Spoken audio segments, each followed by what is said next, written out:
Donc voilà, bonjour à tous. Je voudrais remercier le Seigneur avant de commencer. Je voudrais vraiment rendre grâce au Seigneur de pouvoir nous permettre de travailler avec lui. C'est surtout ça, travailler avec lui, lui donner tout. Et je lui donne tout aujourd'hui, je lui donne ma vie, je lui donne tout ce que j'ai pu préparer. Et je demande vraiment que Saint-Esprit, tu me conduises ce matin, que tu mettes les mots dans ma bouche, que je dise ce qu'il faut dire et que ce que tu veux, Seigneur, m'abandonne dans tes mains, Seigneur, ce matin.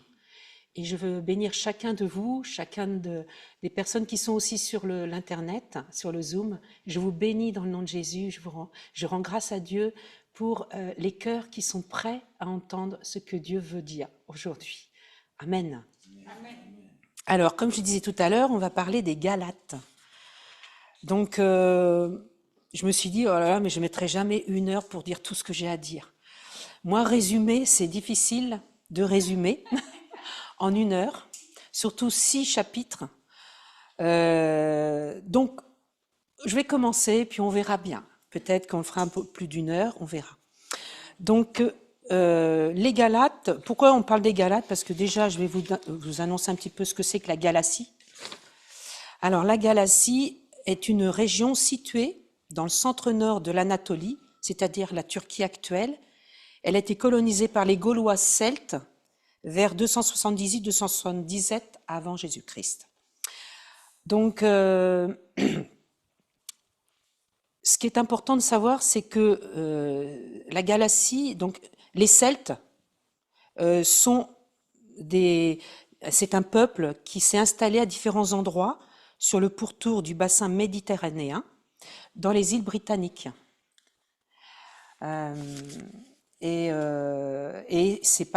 C'est situé en Asie mineure, dans la Turquie centrale, aujourd'hui actuelle. Donc désorganisés, ils sont facilement conquis par Rome, et ce qui fait que les Gaulois, qui constituent une tribu celte, se retrouvent dans l'Empire romain. Excusez-moi, j'essaye de lire et en même temps vous regardez. Ce qui fait que les Gaulois, qui constituent une tribu celte, se retrouvent dans l'Empire romain et sur le trajet des voyages missionnaires de l'apôtre Paul.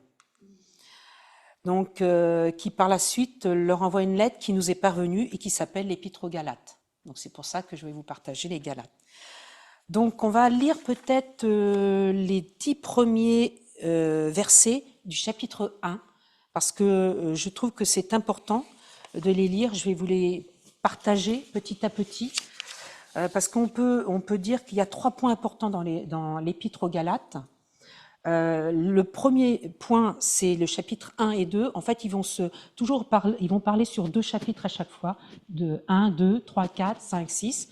Donc le chapitre 1 et 2, ça sera plutôt le témoignage personnel de l'apôtre, et on pourrait l'intituler « Authenticité de l'Évangile ». Et puis après, on verra les chapitres 3 et 4, qui vont plutôt être la doctrine du salut et de la foi. Et là, on pourra plutôt aussi le nommer l'évangile, la supériorité de l'évangile.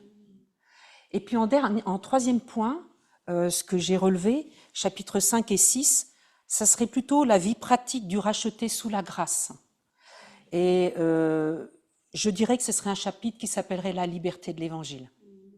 Voilà. Pour moi, quand j'ai lu, vraiment ça m'a parlé. C'est super d'étudier la Bible comme ça, avec tout un livre, parce que pour moi, Galates, c'était Galates 5,22, les fruits de l'esprit. Mais là, on voit vraiment que il a parlé des fruits de l'esprit, Paul, parce que justement, il y avait quelque chose qui n'allait pas. Et on va lire les premiers versets du chapitre 1. Alors, si quelqu'un veut le lire, ça serait gentil, jusqu'au verset 10, de 1 à 10. Ah oui. Oui, je vais peut-être vous faire lire un petit peu de temps en temps, comme ça je pourrais boire un coup. Alors, Galates, chapitre 1, du verset 1 à 10. Ça marche, on dirait que ça marche. Qui veut lire? Allez, tu es prêt. On va faire le tour. Paul, apôtre, non de la part des hommes, ni par un homme, mais par Jésus-Christ, et Dieu le Père qui l'a ressuscité des morts, et tous les frères qui sont avec moi aux églises de la Galatie. Que la grâce et la paix vous soient données de la part de Dieu le Père et de notre Seigneur Jésus-Christ, qui s'est donné lui-même pour nos péchés, afin de nous arracher du présent siècle mauvais, selon la volonté de notre Dieu et Père, à qui soit la gloire au siècle des siècles. Amen. Les 5 premiers, ça Oui, fait, jusqu'au 10. ça fait un seul. Oui, mais là, je reprends mon souffle, ça fait une seule phrase. Je m'étonne que vous vous détourniez si promptement de celui qui vous a appelé par la grâce de Christ pour passer à un autre évangile. Non pas qu'il y ait un autre évangile, mais il y a des gens qui vous troublent et qui veulent altérer l'évangile de Christ. Mais si nous-mêmes, si un ange du ciel annonçait un évangile s'écartant de celui que nous vous avons prêché, qu'il soit anathème. Nous l'avons dit précédemment, et je le répète à cette heure, si quelqu'un vous annonce un évangile s'écartant de celui que vous avez reçu, qu'il soit anathème. Et au verset 10. Et maintenant, est-ce la faveur des hommes que je désire ou celle de Dieu? Est-ce que je cherche à plaire aux hommes? Si je plaisais encore aux hommes, je ne serais pas serviteur de Christ. Amen. Donc voilà, donc là déjà, le chapitre, il commence comme ça. Donc aujourd'hui, l'Épître aux Galates est un précieux document pour chacun de nous, qui avons placé notre confiance en Jésus-Christ et lui seul. Mais à l'origine, Paul adresse cette lettre spécifiquement aux chrétiens d'une région particulière située en Asie mineure. Comme je vous disais tout à l'heure, c'est la Turquie actuelle. Donc la Galatie, elle est une province qui est très étendue. J'avais fait un petit dessin, mais je ne sais pas qu'il est mon... Enfin bref, c'est pas grave, je vous ferai voir. Si j'aimerais bien vous faire voir la Galatie, parce que je ne l'ai pas avec moi, eh bien tant pis pour moi, j'avais qu'à la préparer. C'est dommage que je ne l'ai pas. Je croyais l'avoir avec moi, mais non. Pardon. Tac, bah non. Donc bon, c'est pas grave. Donc, comme je disais, c'est la Turquie actuelle. Donc, elle est très étendue. Elle comprend plusieurs églises aussi. Et celles qui nous sont connues sont mentionnées dans le livre des Actes des Apôtres. Alors, il s'agit d'Antioche, de Pisidie, d'Iconium, de Derbe et de Lystre. Et au cours de son premier voyage missionnaire, l'apôtre Paul évangélise ces villes et y établit des assemblées locales. Merci, c'est gentil. Des assemblées locales de croyants. Donc c'est là, à l'ensemble de ces églises, qu'il s'adresse. Suite au premier périple, Paul, il va retourner à Antioche de Syrie, tout au nord de la Palestine, où se trouvent alors ses frères qui sont avec moi. Comme il dit, ses frères qui sont avec moi au verset 2. Là, il mentionne dans l'introduction de cette lettre que c'est un détail important parce que il va montrer d'une part que l'apôtre, il ne fait pas cavalier seul, en fait. Il dit bien ses frères qui sont avec moi. Et puis d'une autre part, c'est que les frères qui l'entourent sont en pleine communion d'esprit avec lui. Ça, c'est super. C'est vraiment important. Donc, ils appuient tout ce qu'il va écrire, parce que c'est une lettre qu'il écrit. Donc, en d'autres mots, les enseignements qui vont suivre ne sont pas spécifiques à Paul, mais font partie de la foi des chrétiens du 1er siècle. C'est important de le savoir, parce que c'est là qu'on va voir que tout ce qu'il va dire, c'est pas facile à entendre, parce que moi j'ai pas l'habitude de parler comme ça, j'ai plutôt des choses d'amour et tout, mais là lui c'est costaud ce qu'il va dire. Donc je vais continuer à lire l'introduction de cette épître dans verset 3. Que la grâce et la paix vous soient données par Dieu, notre Père, et par le Seigneur Jésus-Christ. Donc, dans toutes les autres lettres qu'il a écrites, Paul déborde de reconnaissance et de remerciements pour ses lecteurs. Mais ici, et comme je l'ai déjà dit précédemment au début, son introduction est brève et puis elle est formelle. On pourrait presque dire qu'il n'a pas envie de plaisanter. Il n'est pas content.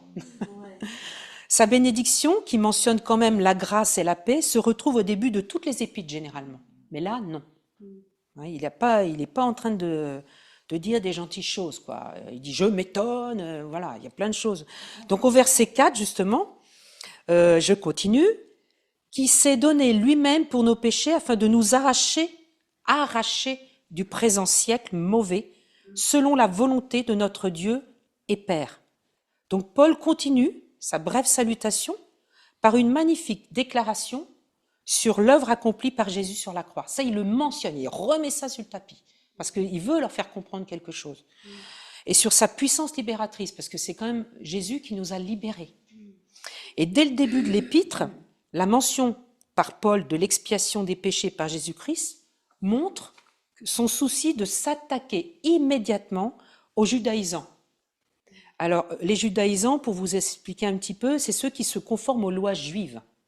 Hein? Donc, c'est ceux qui enseignent que l'homme peut devenir juste devant Dieu et donc se racheter de ses péchés en accomplissant les œuvres et la loi. Donc c'est ça le problème, il est là le problème. Hein? Donc un autre but de la mort de Jésus est de m'arracher du monde. C'est bien ce qu'il précise. C'était ce qu'a fait Jésus, c'était pour nous arracher du monde, en tant que système dominé par Satan, et puis le mal, bien sûr, et que je ne participe plus à ses œuvres mauvaises. Donc dans son épître aux Éphésiens, Paul écrit « Autrefois vous étiez morts à cause de vos fautes et de vos péchés ». C'est ce qu'il a écrit dans les Éphésiens. Vous conformiez alors votre manière de vivre à celle de ce monde et vous suiviez le chef des puissances spirituelles mauvaises, cet esprit qui agit maintenant dans les hommes rebelles à Dieu. Donc, c'était clair. Là, hein. Donc il revient là-dessus en fait. Hein. Donc Paul anticipe déjà sur un des thèmes de cette épître où il va s'attaquer aux légalistes galates qui promulguent fortement l'observation des préceptes de Moïse, voulant les imposer pour mode de vie aux croyants. C'est là-dessus qu'il va vraiment insister. Donc je continue avec le verset 5, donc on va aller jusqu'au verset 10 comme ça, hein, pour démarrer. Je continue le texte. « À Dieu soit la gloire pour l'éternité. Amen ». C'est le verset 5. L'apôtre Paul a de nombreuses qualités et l'une d'entre elles est qu'il ne cesse pas de louer Dieu, quelles que soient ses circonstances. Et pourtant, elles sont souvent plutôt douloureuses, parce qu'il a vécu beaucoup de choses douloureuses, cet apôtre. En obéissant à Dieu le Père, Jésus le Fils l'a glorifié. Tous ceux qui font partie des rachetés du Seigneur le loueront au siècle des siècles. Ce temps commence maintenant et se poursuit pendant toute l'éternité. Et dans les derniers chapitres, je parlerai des souffrances de Paul. Parce que on peut dire que souffrir comme Paul... Hein, on peut dire qu'on n'a pas supporté ce que lui l'a supporté, encore moins Jésus, bien sûr. Jésus, c'est la totale. Mais Paul, vraiment... Donc, Paul annonce déjà les grands thèmes de son épître avec les... excusez-moi, je reviens à la page 6, ça ne va pas le faire. Donc, le verbe renverser. Donc, parce qu'à un moment donné, il parle de renverser, c'est dans le verset 7. Hein. Je continue le texte à l'épître de Paul aux Galates. Comme s'il pouvait y avoir un autre évangile. Non, il n'existe pas d'autre, mais il y a des gens qui sèment le trouble parmi vous et qui veulent renverser l'évangile du Christ. Donc là, on voit que le verbe renverser, c'est la traduction d'un mot grec dont le sens est très fort. Il est utilisé pour exprimer la transformation du soleil en ténèbres quand Dieu jugera la terre et pour un renversement complet d'humeur allant des rires aux pleurs. Et c'est même écrit dans Actes 2.20 et Jacques 4.9. Donc, si vous voulez, on peut vérifier, mais voilà, vous pouvez aller voir, vous verrez dans Actes 2.20 et Jacques 4.9. En somme, Paul écrit que les hérétiques juifs ont inversé le message de l'évangile pour lui faire dire son contraire. C'est donc un autre évangile, un évangile trompeur, inventé pour troubler les Galates. Paul écrit aux Corinthiens, « Si quelqu'un vient vous annoncer un autre Jésus que celui que nous avons prêché, vous le supportez fort bien, vous supportez bien aussi de recevoir un autre esprit que celui que vous avez reçu ou un autre évangile que celui que vous avez accepté. » C'est dans 2 Corinthiens 11, 4. Donc là, il est clair là-dessus. Hein. Il va vraiment insister là-dessus, hein, parce que là, ils sont en train de se faire tromper, quoi. Donc le verset 8, je vais continuer. « Eh bien, si quelqu'un même nous, même un ange du ciel, vous annonçait un message différent de celui que nous vous avons annoncé, qu'il soit maudit ou anathème. » Dans certaines Bibles, c'est anathème. Moi, j'aime mieux dire qu'il soit maudit. Pour moi, ça me parle mieux. Donc, Galates 1.8. Hein. Donc, le mot hébreu traduit par maudit signifie aussi voué à l'Éternel pour être jugé, afin de bien montrer que le véritable évangile ne peut pas être altéré. Donc Paul fait état d'un premier cas hypothétique. Donc là, on voit que Paul leur a prêché, enfin tout ce que Paul leur a prêché, ben c'est des perturbateurs de malheur qui vont se jeter contre cet évangile. Ils vont éviter, enfin ils vont empêcher que l'évangile soit réellement, compris, parce que en fait, ils voulaient changer l'évangile en quelque chose de faux, en faux évangile, puisqu'ils voulaient mettre la loi avant la foi, quoi. Voilà. Donc ça, c'était important pour Paul de mettre en évidence. Donc c'est pour ça qu'il a été extrêmement violent dans ses propos. Quand il parle, il a dit des choses renversées. Je suis étonné. Enfin, c'est rare qu'on entend parler comme ça un apôtre qui va commencer à parler de l'Évangile. Là, il n'est pas content. C'est Monsieur pas content là. Donc là, il va bien souligner son indignation. Donc là, je mets en évidence qu'on vit aussi une époque où il y a des faux prophètes, et qui abondent aussi énormément, et que ce soit ceux de religions venues d'ailleurs ou de sectes issues du christianisme. J'insiste là-dessus parce que c'est vrai qu'on vit ça en ce moment. Donc c'est pour nous aussi cette lettre. C'est aujourd'hui, elle est utile. Donc cette situation, cet état de choses est très déroutant pour beaucoup qui cherchent la vérité, mais ce n'est pas surprenant. En effet, l'apôtre Paul a prévenu les Corinthiens qu'il en serait ainsi quand il leur a écrit. Donc il l'a déjà écrit aux Corinthiens. Ces hommes-là sont de faux apôtres, des ouvriers malhonnêtes déguisés en apôtres du Christ. Cela n'a rien d'étonnant. Satan lui-même ne se déguise-t-il pas en ange de lumière? Il n'est donc pas surprenant que ces agents aussi se déguisent en serviteurs de ce qui est juste, mais ils auront la fin que méritent leurs œuvres. 2 Corinthiens 11, 13, 15. Je les lis, je ne vous les fais pas lire parce que c'est long ce que j'ai envie de dire et je voudrais essayer de faire 1 heure, mais ça va être difficile pour moi. Et on va continuer avec le verset 9. Il dit, je l'ai déjà dit et je le répète maintenant, donc il redit ça. Si quelqu'un vous prêche un autre message que celui que vous avez reçu, qu'il soit maudit. Donc là, il se répète en fait. Paul semble se répéter, c'est ce qu'il fait tellement, parce qu'il est indigné de ça. Quand avec Barnabas, il a annoncé la bonne nouvelle de Jésus-Christ aux Galates, il les a aussi mis en garde contre les faux prophètes. C'est ce qu'il avait dit au départ, quand il les a évangélisés. Comme champion zélé pour la pureté de l'évangile, c'est moi qui mets ça, il ne fait que leur rappeler ce qu'il leur a déjà dit. Maudit soit quiconque leur annonce un message différent. Je dirais que bon, voilà, il répète ça, quoi. Paul réagit fortement parce que les judaïsants diluent. Vous savez, comme on va diluer de l'eau avec un jus de fruits ou quelque chose. Bien là, ils vont diluer l'œuvre du Christ accomplie sur la croix. C'est pas possible, ça. C'est pas possible. Donc, en effet, si des œuvres sont nécessaires pour obtenir la vie éternelle, cela veut dire que la mort de Jésus en tant que sacrifice pour les péchés est insuffisante. L'enjeu est considérable, car pour ceux qui entendent un message corrompu, la voie du salut est incertaine. En fait, elle est impossible, ils courent donc le danger d'être perdus pour l'éternité. Et pour être sauvés, il faut être convaincu que le véritable évangile exclut absolument le moindre accomplissement humain.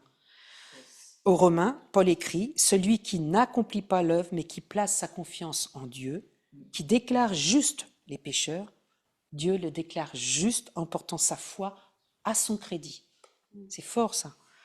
Donc ce n'est pas en améliorant sa conduite qu'on devient chrétien, bien sûr. Les seules personnes dignes d'être sauvées, si on peut dire, sont celles qui se reconnaissent impies. C'est vrai, on n'est pas digne. Et Jésus a déclaré « Je ne suis pas venu appeler les justes, mais les pécheurs. » Matthieu 9, 13. On va aller au verset 10 maintenant. J'ai plein de choses à dire, mais je les ai enlevées parce que trop de choses. Donc au verset 10, je vais continuer le texte. Alors là, il pose des questions. Qu'en pensez-vous maintenant? Est-ce la faveur des hommes que je recherche ou celle de Dieu? Mon désir est-il de plaire aux hommes? Si je cherchais encore à plaire aux hommes, je ne serais pas serviteur du Christ. Donc ça, c'est Galates 1, 10. Donc les adversaires de Paul prétendent qu'en annonçant un salut qui n'implique pas le respect de la loi, l'apôtre fait des compromis en cherchant à se concilier la faveur des païens. Donc, mais le ton rude de sa lettre ne va pas lui gagner leur bonne grâce. Bah oui, parce que là, les terribles paroles qu'il a précédemment prononcées sont propres à rendre furieux. Bon, je trouve que c'est dur d'entendre ça, un apôtre qui vient et qui reparle et puis qui dit, mais voilà, il faut qu'ils sachent quelque chose, il faut qu'ils comprennent, qu'ils prennent conscience qu'ils ne sont pas dans la vérité, quoi, qu'ils sont en train de se faire blouser, quoi. Donc, par sa vie et son ministère, l'apôtre prouve qu'il veut avant tout obéir à son Seigneur. Donc j'ai enlevé plusieurs choses. Donc la seule solution pour lui est d'être gracié. Donc c'est ça, c'est ce qu'il dit. C'est la seule solution, c'est être gracié pour nous, pour chacun de nous. Donc quel bonheur pour nous de pouvoir faire une entière confiance à la parole de Dieu. Si l'évangile annoncé par Paul avait été selon l'homme, alors oui, bien sûr. Bien sûr. Je vais changer ma page. Ce verset 10 va nous rappeler une autre vérité capitale, à savoir que le souci de plaire à des hommes nous fait perdre la qualité d'esclave de Christ. Est-ce à lui d'abord, à lui seul, que nous désirons plaire? 1 Thessaloniciens 2,4. Donc il n'y a qu'un évangile, celui que Paul a annoncé. Le choix devant tout être humain est crucial, car Dieu dit « J'en prends aujourd'hui à témoin contre vous le ciel et la terre. J'ai mis devant toi la vie et la mort, la bénédiction et la malédiction. Choisis la vie afin que tu vives. » Et je trouve que c'est bien qu'on puisse mettre les versets, enfin je trouve que je lance des versets dans mes propos parce que c'est la parole de Dieu et c'est la vérité. Donc c'est vraiment les paroles qu'il faut apporter, quoi. Il n'y a qu'un évangile, celui que Paul a annoncé, et c'est ce qu'il dit. « J'en prends aujourd'hui à témoin contre vous le ciel et la terre. J'ai mis devant toi la vie et la mort, la bénédiction et la malédiction. Choisis la vie afin que tu vives. » C'est dans Deutéronome 30, 19. Hein? Donc, les Galates sont trompés par de faux docteurs, hein, pour résumer un peu jusqu'au verset 10. Ils étaient en train d'abandonner la grâce dans ces versets. Seul moyen de salut pour revenir à la religion des œuvres. Donc Paul affirme avec force le caractère absolu de la vérité divine. Elle est une, elle est complète, elle est parfaite, parce que la vérité, c'est Christ. Et on le voit dans Jean 14, 6. Je le proclame aussi. Jésus lui dit, « Je suis le chemin, je suis la vérité, je suis la vie. Nul ne vient au Père que par moi. » Voilà, donc ça, c'était pour moi important de mettre ça en évidence. Excusez-moi, je bois un petit verre d'eau. Donc en plus de ça, j'ai le micro, donc vous devez entendre quand je fais des bruits, là. Donc je reviens un petit peu sur Galates. Galates aurait été fondé à accepter des compléments ou des modifications, mais il n'en était rien. C'est les Galates, hein. Donc ils ont accepté de compléter, d'avoir des modifications dans l'évangile qui avait été porté par Paul. C'est ça, hein, un peu. Et pour bien attester la source divine de son ministère, l'apôtre raconte de quelle façon extraordinaire il lui a été confié. C'est Dieu qui l'a mis à part. On voit ça dans le verset 15 après, parce que je ne vous ai pas fait lire tout jusqu'au bout. Donc, je vais vous dire les versets petit à petit qui m'ont semblé importants dans le chapitre. À moi, vous préfériez qu'on lise, si vous voulez. Mais, excusez-moi. Mais c'est important de mettre en évidence certains versets de ce chapitre 1. Dieu qui a révélé son Fils en lui, Dieu encore qui l'a formé à son école, donc ça c'est marqué dans le verset 15. Sans maître humain, dans le désert d'Arabie, en outre Christ l'avait directement appelé du haut du ciel. Je pense que ce serait bien qu'on le lise quand même, pour que vous puissiez voir que je vous le lise. Nous sommes juifs de naissance. Ah non, excusez-moi, c'est le chapitre 2, ça. Je ne vais pas dire des bêtises. Excusez-moi, je vais essayer de le lire parce que je pense que c'est bien que vous ayez quand même le verset. Au verset 15, « Mais lorsqu'il plut à celui qui m'avait mis à part dès le sein de ma mère et qui m'a appelé par sa grâce, de révéler en moi son Fils afin que je l'annonçasse parmi les païens, aussitôt je ne consultais ni la chair ni le sang. » Verset 17, « Et je ne montai point à Jérusalem vers ceux qui furent apôtres avant moi, mais je partis pour l'Arabie, puis je revins encore à Damas. » Et on peut finir le chapitre. 3 ans plus tard, je montai à Jérusalem pour faire la connaissance de Céphas, donc Pierre, hein, et je demeurai 15 jours chez lui. Et au verset 19, mais je ne vis aucun autre des apôtres, si ce n'est Jacques, le frère du Seigneur. Dans ce que je vous écris, voici devant Dieu, je ne mens point, j'allais ensuite dans les contrées de la Syrie et de la Cilicie. Or, j'étais inconnu de visage aux églises de Judée qui sont en Christ. Seulement, elles avaient entendu dire, celui qui autrefois nous persécutait annonce maintenant la foi qu'il s'efforçait alors de détruire. Et elles glorifiaient Dieu à mon sujet. Et le verset, donc je vous ai pas lu les 13 et le 14, donc il explique un peu son témoignage. Hein. Je vous déclare, frères, que l'évangile qui a été annoncé par moi n'est pas de l'homme, voilà, c'est ce que je vous disais au début, hein, car je n'ai ni reçu ni appris d'un homme, mais par une révélation de Jésus-Christ, ça c'est important, ça je vais le mettre en avant. Vous avez su, en effet, quelle était autrefois ma conduite dans le judaïsme, comme je persécutais à outrance et ravageais l'Église de Dieu. Donc il précise bien son témoignage, il explique bien, j'étais un persécuteur, donc je peux parler de l'Évangile. Et voilà, il met l'accent là-dessus. Donc c'est pour ça que je dis au verset 15, il explique bien que c'est Dieu qui l'a mis à part, voyez, que Dieu qui lui a fait révéler son Fils, que c'est Dieu encore qui l'a formé à son école, parce qu'il était quand même persécuteur, il a fallu quand même que Dieu vienne dans son cœur et lui révèle réellement qui il était, quoi. Hein. Parce qu'il croyait en la loi, Paul. C'est ça qui est important de savoir, qu'il croyait en la loi de Moïse, et persécutait, je voudrais dire de bonne foi quelque part, il persécutait par ignorance, c'est exactement, voilà, il persécutait. Donc là, il a fallu que Dieu lui fasse une révélation puissante de son Fils. Hein. Qui était Jésus? Donc en outre, Christ l'avait directement appelé du haut du ciel. Hein. Et c'est dans Acte 9, on voit la conversion de Saul. C'est dans Acte 9, la conversion de Saul. Hein. Vous pouvez lire Acte 9, toute la conversion de Saul, c'est puissant. Hein. Donc Paul, avant son chemin de Damas, nous apprend qu'on peut être absolument sincère en étant absolument l'ennemi du Seigneur. C'est vrai. Hein. Donc c'est Jean 16, 2 qui en parle aussi de ça. Hein. Donc ils vous étueront des synagogues et même l'heure vient où quiconque vous fera mourir croira rendre un culte à Dieu. Mais combien elle lui était chère à présent cette assemblée de Dieu, autrefois persécutée par lui outre mesure. On voit au verset 13 aussi, il explique bien, hein, en effet, vous avez entendu dire qu'elle a été autrefois ma conduite dans le judaïsme. Donc il explique ça, vous voyez, au verset 13. Il met ça, ce témoignage-là, en puissance dans le chapitre 1, parce qu'il veut leur expliquer ce genre de choses-là. Donc, je dirais qu'il faut imiter ce dévouement pour le Seigneur et les siens, et ce zèle pour annoncer la foi.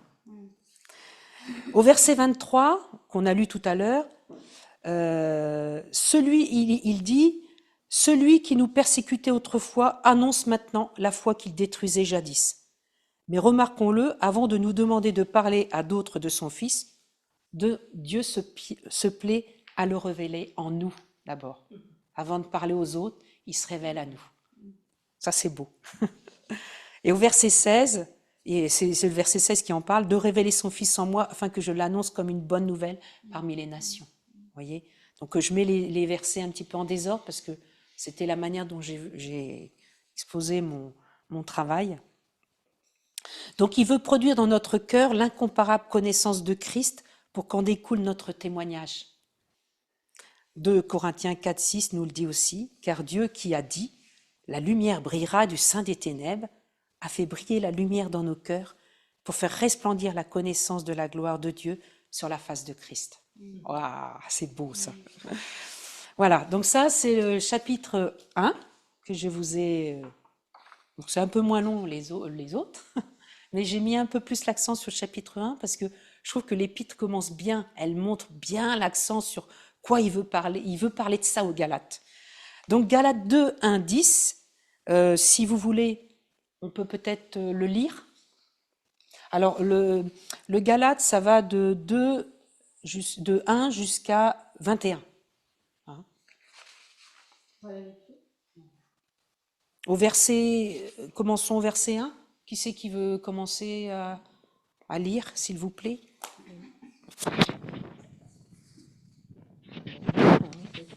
Oui, à partir de 1 jusqu'à 10.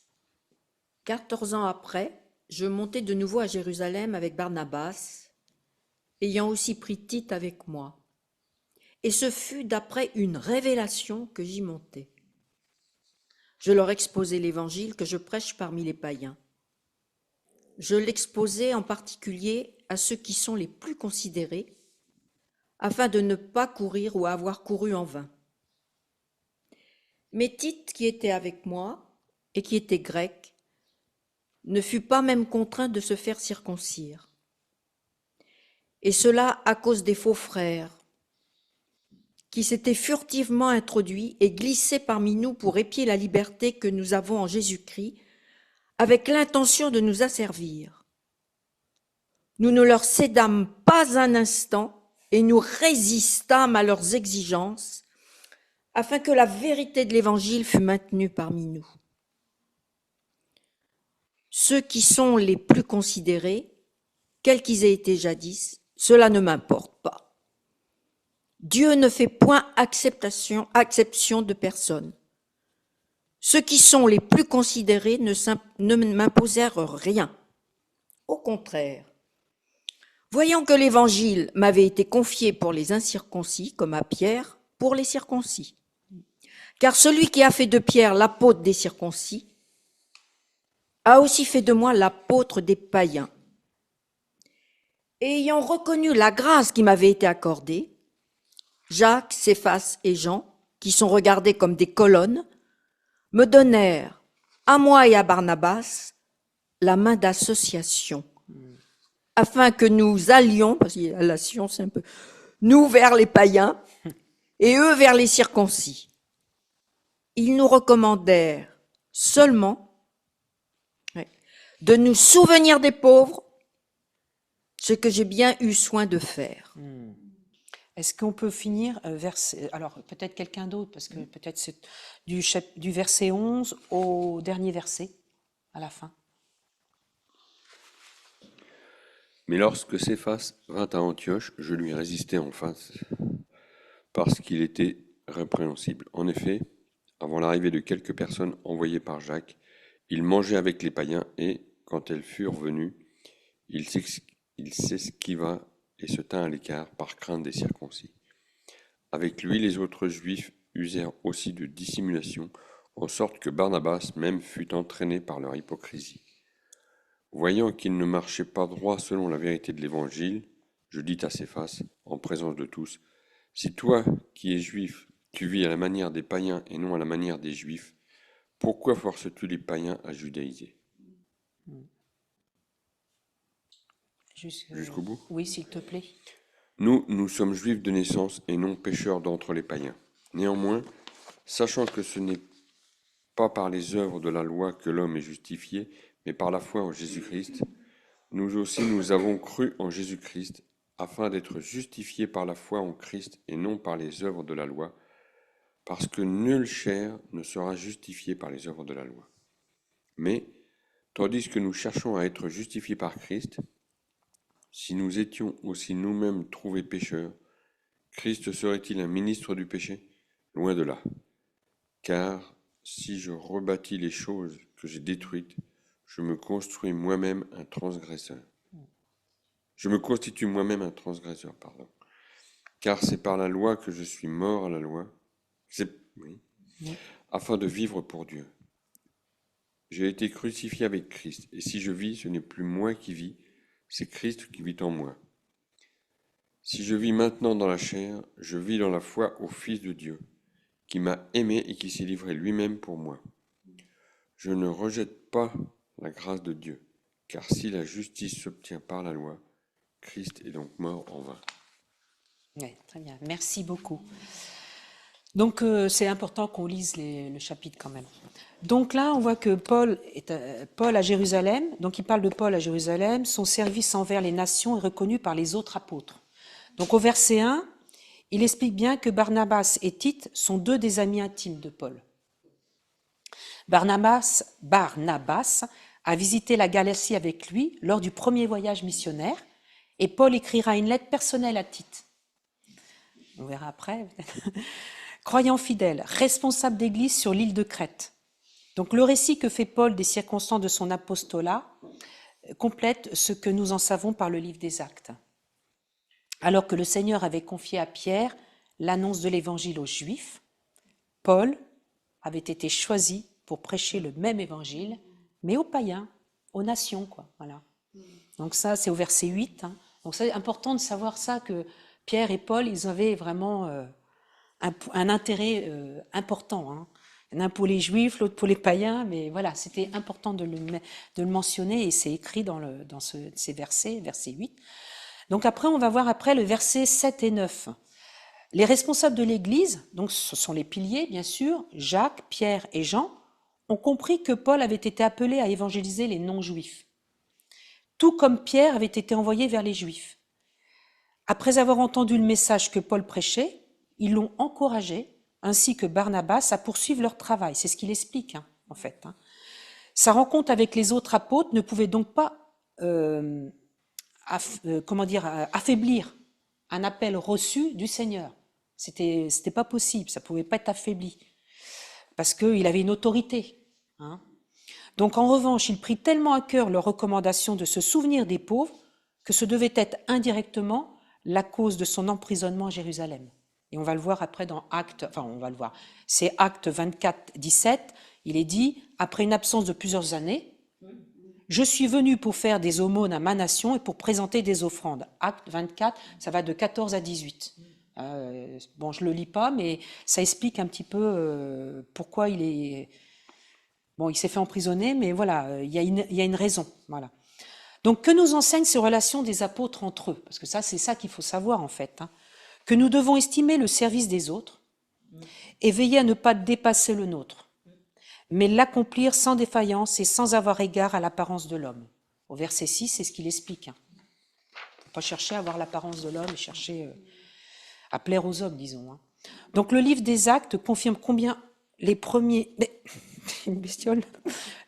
chrétiens d'origine juive avaient eu de peine à se détacher des ordonnances, c'est-à-dire circoncision et observance de la loi. Donc, dans Acte 15, on va le voir aussi, Acte 15, 1, 21, il y a une conférence qui s'était tenue à Jérusalem, d'ailleurs on l'a vu dans Acte, hein, pour régler ces questions. Mais Satan ne renonce pas volontiers à une arme dont il s'est déjà servi avec quelques succès. Donc à leur tour, les Galates, bien que n'étant pas juifs, ils sont tombés dans ce piège et Paul s'attache à en montrer le terrible danger. Si on va un peu plus loin, dans le chapitre 2, du verset 11 à 21, on va voir une histoire avec Paul qui résiste à Céphas, à Pierre. C'est important ça. Au verset 11, il dit « Mais quand Céphas vint à Antioche, je lui résistai en face parce qu'il était répréhensible. » Paul qui dit ça, il était répréhensible. Donc versets 11 et 12, il est clair que, bien que responsable d'église, Pierre s'est comporté en hypocrite, il le dit. Hein. Il s'est laissé guider par la crainte de ce que Jacques et d'autres pouvaient penser. Et on peut dire, j'ai été voir dans le proverbe 29-25, ce proverbe, il déclare que la peur des hommes tente un piège. Yes. Donc vraiment, c'est vrai ce qu'il dit, mais il est vrai. Hein, il devait être coupant par moments, hein, mais au moins il disait les choses, quoi. Donc Paul était conscient de devoir affronter Pierre. Et ouais, avant que sa manière d'agir ne porte atteinte à l'unité de l'Église, parce qu'il voyait ça lui en fait. Hein. Aussi l'a-t-il repris publiquement. Il a repris publiquement. C'était Pierre quand même. Hein. Donc Paul s'est permis. Il n'est pas allé vers d'autres responsables pour discuter de son cas. Il n'a pas envoyé une lettre circulaire aux églises pour leur demander de ne pas suivre son exemple. Hein. Mais il l'a immédiatement confronté à son erreur. Mais on l'avait vu ça déjà. Donc voilà. Il arrive à des chrétiens sincères, même à des responsables, de commettre des fautes. Et cela peut nécessiter que d'autres chrétiens fidèles les aident à procéder aux corrections nécessaires. Si nous avons la conviction qu'une personne est en tort ou fait du tort à l'Église, essayons de nous approcher d'elle directement. C'est mieux. C'est mieux. Hein. Il nous montre un exemple, quoi. Paul, il est vrai, quoi. Il est vrai, il essaye, parce qu'il a un but derrière ça. Hein. C'est l'amour, bien sûr. Hein. l'amour de son Jésus et de notre Jésus. Il ne faut pas que je mette mes mains là, sinon vous n'allez rien entendre. Donc au verset 11, il est parlé d'Antioche de Syrie, à ne pas confondre avec Antioche de Pisidie. Hein, c'est pour ça que j'avais c'est bête parce que j'avais une carte qui me permettait de vous montrer. Je ne l'ai pas prise, c'est bizarre, je l'ai mise de côté, je l'ai sortie exprès. Je sais pas où je l'ai mise. Enfin bon, c'est pas grave. Donc oui, il ne faut pas confondre. Hein. Donc c'était un centre commercial important de l'Antiquité. Il était peuplé en majorité de Grecs et en fait, Antioche de Syrie, elle est devenue un puissant foyer chrétien. Et c'est là que les croyants ont été appelés chrétiens pour la première fois, ce que j'ai été voir sur Wikipédia. Et d'ailleurs, c'est écrit dans Actes 11, 26. Antioche de Syrie est devenue le quartier général de l'Église parmi les non-juifs. Et elle a servi de base d'opération à Paul. Ouais, d'opération. C'est vrai, hein.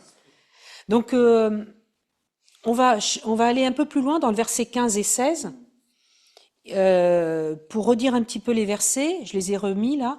Nous qui sommes juifs d'origine, nous ne faisons pas partie de ces pécheurs que sont les païens. Ah, punaise, c'est catégorique. Personne ne sera déclaré juste devant Dieu parce qu'il aura accompli ce qu'ordonne une loi. C'est clair, ça. Donc, si le respect des lois juives ne peut pas nous procurer la justification, pourquoi obéir aux 10 commandements et à d'autres lois de l'Ancien Testament? C'est une question. Hein? C'est une question. Nous savons que Paul ne considérait pas la loi de Moïse comme mauvaise. Parce qu'il l'a écrit par ailleurs qu'elle est sainte et que le commandement est saint, juste et bon. Il l'a écrit dans Romains 7, 12. La loi donc est sainte et le commandement est saint, juste et bon. Ce qu'il veut dire, c'est que la loi n'a pas le pouvoir de nous rendre acceptables auprès de Dieu.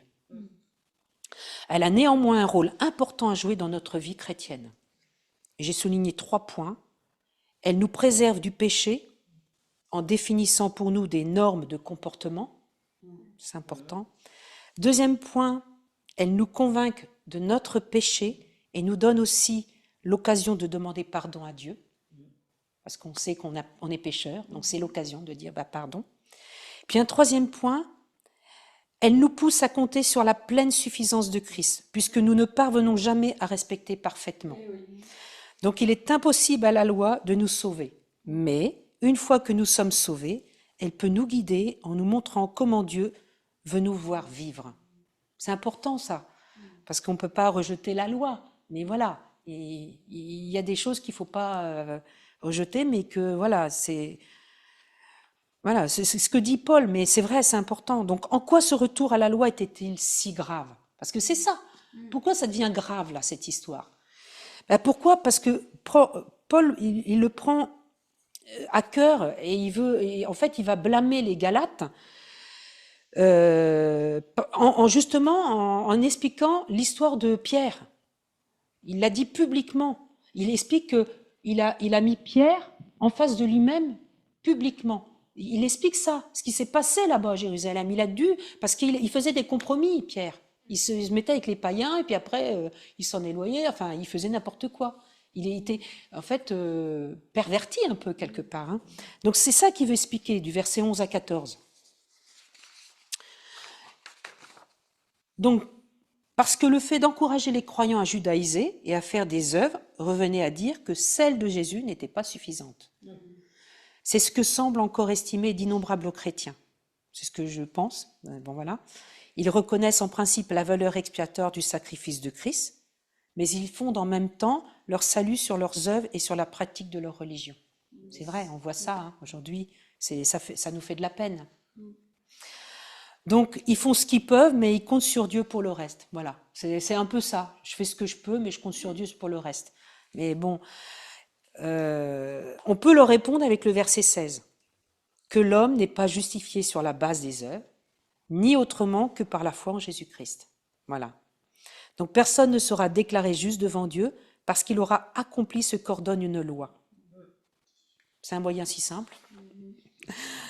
Oui, mais fourni par une personne si grande, Parce que c'est vraiment le Fils de Dieu qui m'a aimé et qui s'est livré lui-même pour moi. Donc c'est vraiment une belle personne, notre Jésus. Si lui, on ne l'avait pas... Et c'est ce qu'il explique au verset 20. Voilà. En effet, j'ai été crucifié avec le Christ. Ce n'est plus moi qui vis, c'est le Christ qui vit en moi. Ma vie en tant qu'homme, je la vis maintenant dans la foi au Fils de Dieu, qui par amour pour moi s'est livré à la mort à ma place. Galates 2, 19, 20. Et pour terminer mon chapitre 2, je pose une question. Quelle est ma part dans cette œuvre? Oui, je dirais que c'est celle qu'un mort peut avoir, c'est-à-dire aucune. Parce qu'on est crucifié avec Jésus et on est délivré de la loi. Et je ne vis plus moi, mais Christ vit en moi. Voilà, c'est la question qu'on peut se poser. Hein. Notre part, c'est ça en fait. Christ vit en nous. Voilà. Donc ça, c'est chapitre 2. Galates 3. Bon, alors, Galates 3, ça va jusqu'au verset 29. Alors, est-ce que je l'ai un peu résumé? Donc là, on va parler du deuxième point, c'est-à-dire la supériorité de l'Évangile. C'est ce que je disais un petit peu. Ça va être la doctrine du salut par la foi. On va parler de ça, en fait. Donc, je l'ai un peu résumé. Alors, je ne sais pas si on peut peut-être pas la lire, mais je vais voir si on la lit ou pas. Donc, cette lettre marque bien la différence entre la loi et l'appel à la liberté humaine, inhérente au christianisme reçu dans la foi. Paul qualifie la soumission à la loi divine de l'Ancien Testament de malédiction. Dans Galates chapitre 3, vous allez voir, il en parle.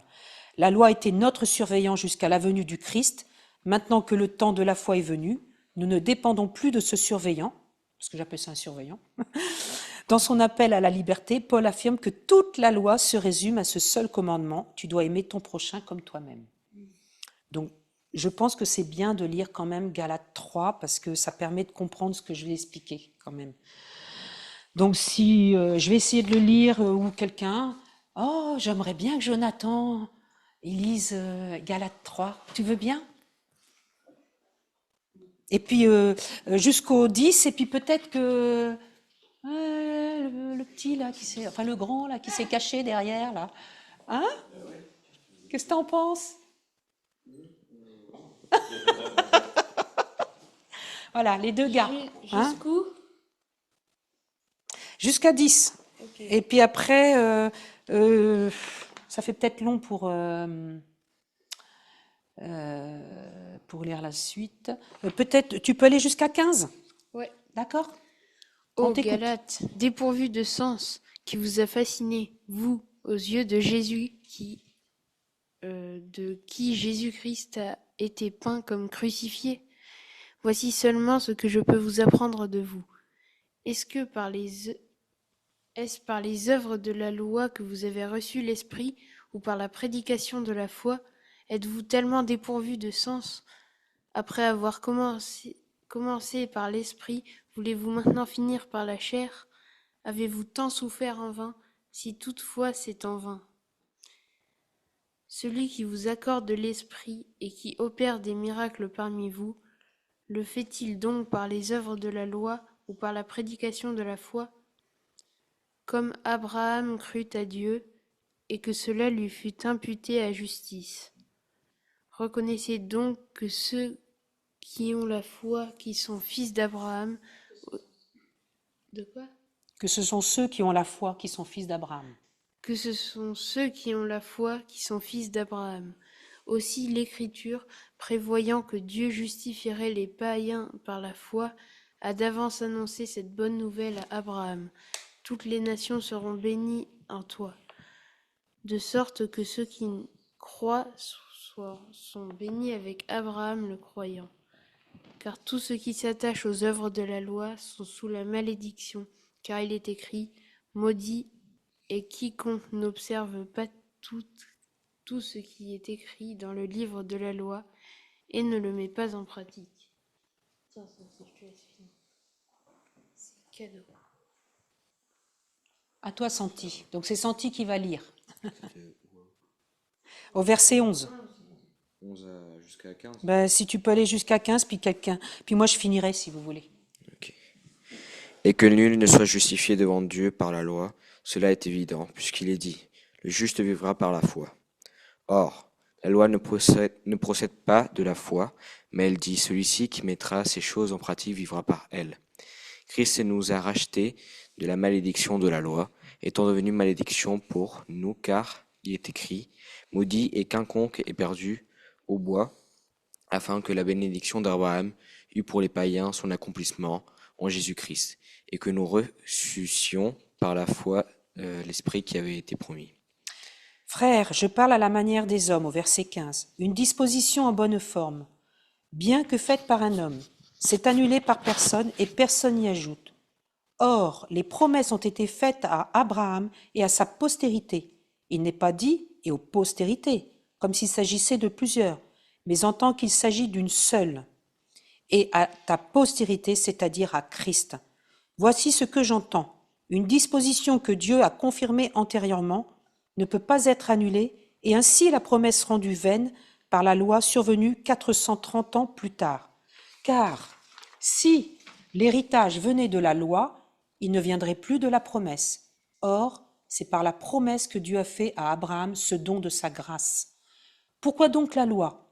Elle a été donnée ensuite à cause des transgressions, jusqu'à ce que vint la postérité à qui la promesse avait été faite. Elle a été promulguée par des anges au moyen d'un médiateur. Or, le médiateur n'est pas médiateur d'un seul, tandis que Dieu est un seul. La loi est-elle donc contre les promesses de Dieu? Loin de là. S'il eût été donné une loi qui pût procurer la vie, la justice viendrait réellement de la loi. Mais l'Écriture a tout renfermé sous le péché, afin que ce qui avait été promis fût donné par la foi en Jésus-Christ à ceux qui croient. Avant que la foi vînt, nous étions enfermés sous la garde de la loi, en vue de la foi qui devait être révélée. Ainsi, la loi a été comme un pédagogue pour nous conduire à Christ, afin que nous fussions justifiés par la foi. La foi étant venue, nous ne sommes plus sous ce pédagogue, car vous êtes tous fils de Dieu par la foi en Jésus-Christ. Vous tous qui avez été baptisés en Christ, vous avez revêtu Christ. Il n'y a plus ni juif ni grec, il n'y a plus esclave ni libre, il n'y a plus ni homme ni femme, car tous vous êtes un en Jésus-Christ. Et si vous êtes à Christ, vous êtes donc la postérité d'Abraham, héritier selon la promesse. Donc, Galates 3, du chapitre 1, du verset 1 à 14, on voit que on parle de la justification est par la foi et non par la loi. Hein, c'est bien ce qui est expliqué. Donc, au verset 1, il dit « Ô Galates insensés, qui vous envoûtez ainsi ?» C'est en même temps un peu ce qu'il dit, quoi. Donc, pourtant, la mort de Jésus-Christ sur la croix était clairement dépeinte à vos yeux. C'est ce qu'il dit au verset 1, un peu. C'est ce qu'il a expliqué. Enfin, moi, je le dis un petit peu avec mes mots, mais voilà, ô Galates dépourvus de sens, quoi. Vous voyez, il dit ça. Qui vous a fasciné, vous, aux yeux de qui Jésus-Christ a été peint comme crucifié? Donc, c'est vraiment, ô Galates insensés, quoi. Donc, comme je le dis de temps en temps, Paul ne prend pas de gants. Il adresse aux Galates de sévères remontrances sur un ton très dur. C'est vrai qu'ils se comportent en insensés sans trop réfléchir aux implications de leur conduite. Le cœur de Paul est bouleversé. On est d'accord, il est bouleversé parce que c'est quand même, il les a évangélisés. Hein. Son zèle pour la vérité se double de tout son amour pour ces pauvres Galates. Quel esprit d'égarement avait pu les envoûter pour qu'ils aient à ce point oublié la grâce de Dieu? Et on va voir au verset 2-3, donc, on peut dire que certains Galates se soient trouvés à Jérusalem le jour de la Pentecôte et alors reçu le Saint-Esprit. C'est vrai que les Galates, ils ont pu recevoir le Saint-Esprit à ce moment-là, au moment de la Pentecôte. Ils savent bien qu'ils ne l'ont pas reçu en obéissant aux lois juives. Ils le savent, ça. Paul souligne que tout comme ils ont commencé leur vie chrétienne dans la puissance du Saint-Esprit, eh bien, ils doivent... Alors, excusez-moi, je suis ma feuille... Ils doivent compter sur cette même puissance pour grandir. Ben, donc, ils reculent d'un pas en décidant de mettre l'accent sur le respect de la loi de Moïse. Ils retournent en arrière, quoi. Donc, il est important de comprendre que nous grandissons spirituellement en raison de l'œuvre de l'Esprit en nous, et non parce que nous suivons certaines règles particulières. Hélas, beaucoup de chrétiens leur ressemblent. Christ crucifié leur a été dépeint. Ils ont cru en lui et reçu par le Saint-Esprit l'assurance du salut.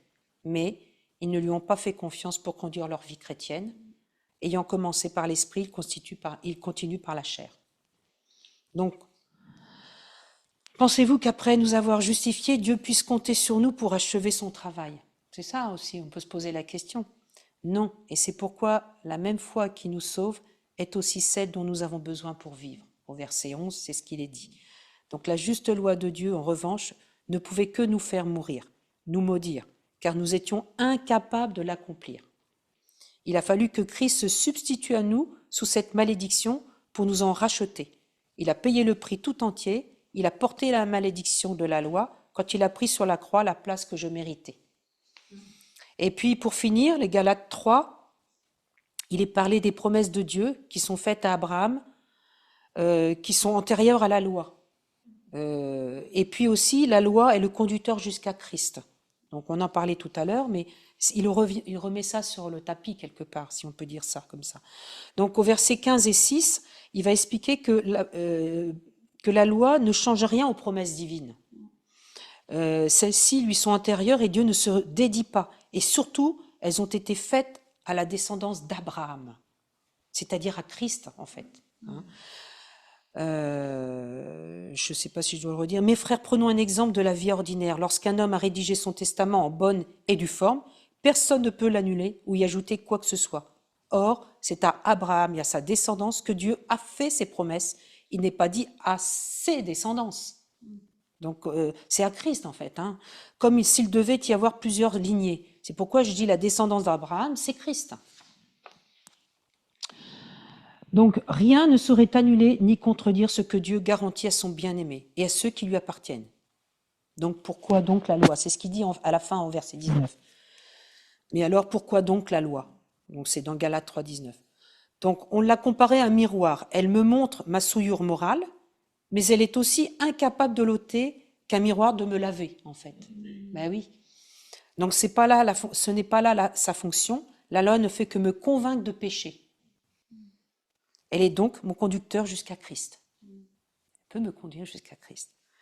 Et au verset 24, il le mentionne, dans 24 et 25, « Ainsi la loi était comme un gardien chargé de nous conduire au Christ pour que nous soyons déclarés justes devant Dieu par la foi. Mais depuis que le régime de la loi a été instauré, nous ne sommes plus soumis à ce gardien. » Donc c'est ce qu'il dit dans Galates 3, 24, 25. Donc après quoi son rôle est terminé, comme celui de l'instructeur qui a préparé son élève à monter dans une classe supérieure. C'est ce que je dis souvent. Donc c'est pénible l'école celle de la loi en fait. Parce que pour moi ça a été un peu pénible. L'école pour moi c'était ça. Mais bon, pas pour tout le monde bien sûr. Mais moi en tout cas je peux le dire, c'était un peu pénible l'école. Donc elle m'apprend que je suis pécheur. Elle ne me rend pas juste cette loi. Que je suis mort et elle n'a pas le pouvoir de me faire vivre. Que je suis sans force et elle ne m'en fournit aucune. Mais tout ce qui me manque, je le trouve alors en Jésus. Voilà. Donc, il y a le baptême aussi, qui est le signe public de la mise à part pour Christ, par sa mort. Vous qui avez été baptisés, êtes-vous réellement fils de Dieu par la foi en Jésus-Christ? Donc, il y a ça aussi. Donc, il le dit aussi au verset 26, « Avez-vous vraiment revêtu Christ ?» Il le précise, ça. Donc, j'ai pensé à l'uniforme de mes fils. Porter un uniforme auquel on n'a pas droit est une fraude et un abus de confiance. Parce que mes fils sont dans la police et ils portent un habit. Et cet habit, ils ont une autorité. Quand ils disent au nom de la loi. Ils disent au nom de la loi. Mais quand ils disent au nom de la loi, ils ont le droit, ils ont l'autorité. Moi, je peux porter cet habit-là, j'ai pas cette autorité. Donc voilà, ce serait un abus de confiance. Voilà. Donc, fin du chapitre 3. Donc, on a encore 3 chapitres. Combien de temps j'ai encore? Continue. Donc, Galates 4. Donc, Galates 4, ce Galates 4, est-ce qu'on le lit entièrement? Donc, le Galates 4, il va nous expliquer que l'homme est comme un esclave sous la loi ou comme un enfant de Dieu sous la grâce. C'est ce que j'ai mis comme résumé, mais bon, c'est vrai. Donc au verset 3-7, il nous explique « Puisque vous êtes bien ses fils, Dieu a envoyé dans nos cœurs l'esprit de son Fils qui crie « Abba », c'est-à-dire « cher père, papa. Hein, Galates 4:6. L'expression l'esprit de son fils est souvent employée pour montrer que l'esprit procède du père et du fils. Hein. Donc, Paul va utiliser l'image de l'esclavage pour montrer qu'avant la mort de Christ pour leurs péchés, les hommes étaient prisonniers de la loi, dans ce chapitre-là. Pensant être sauvés par elle, ils essayaient sans cesse et sans succès d'y obéir à la loi. Nous qui étions autrefois esclaves, nous sommes devenus enfants de Dieu et jouissons d'une relation intime avec lui. Donc grâce à Christ, nous n'avons aucune raison d'avoir peur de lui. Nous pouvons librement entrer dans sa présence, sachant qu'il nous accueillera comme membres de sa famille. C'est tellement vrai. Parce qu'on se sent tellement petit, parfois, et on se dit, mais avec toi, je peux faire des exploits, quoi. Voilà. Donc, on voit la perplexité de l'apôtre à l'égard des Galates. Donc, ainsi, Dieu avait donné bien autre chose que la loi. Il avait donné des promesses inconditionnelles, hein, et elles provenaient de son amour et de sa joie à bénir toutes les nations que les Juifs méprisaient. Donc, en fait, mépriser un tel don, c'était mépriser son amour. Vous voyez ? Donc, prétendre, par exemple, payer un cadeau que l'on reçoit, c'est offenser le donateur aussi. Voilà. Donc, combien le cœur de Dieu s'afflige en particulier de voir tant de chrétiens oublier la liberté de l'esprit pour substituer à celle-ci de pauvres et fastidieuses pratiques. Ben ouais, qu'est-ce que ça prouve tout ça? Ben que les enfants de Dieu, ces enfants, connaissent, enfin, les autres enfants, ceux qui n'appartiennent pas au Père, et connaissent bien mal le Père céleste, Dieu. On comprend aussi qu'un inconverti se contente de faibles et misérables principes. Et c'est vrai que ceux qui ne sont pas convertis, et principalement ceux qui connaissent la loi, pauvres, enfin, je les plains, quoi. Parce que nous, on a la chance, merci Seigneur, la grâce de pouvoir connaître Jésus. Donc, dans le verset 9, il nous dit « Ayant connu Dieu et étant connus de lui ». Donc, ne nous laissons plus asservir et ne tolérons rien qui soit indigne de lui. Ayons pleine confiance en son amour. Alors, le verset 9, pour le lire, peut-être qu'on peut le lire, il dit « Mais à présent que vous avez connu Dieu, ou plutôt que vous avez été connus de Dieu, comment retournez-vous à ces faibles et pauvres rudiments ?» C'est ce qu'il explique. Hein. Auquel de nouveau vous voulez vous asservir. Alors, auquel de nouveau vous voulez vous asservir encore? C'est une question. Vous observez les jours, les mois, les temps et les années, et je crains d'avoir inutilement travaillé pour vous. Là, il le dit carrément. Hein. Il leur dit, je crois avoir travaillé inutilement. Vous voyez un peu le désarroi dans lequel il est, Paul. Soyez comme moi, car moi aussi je suis comme vous. Frères, je vous en supplie. Il les supplie.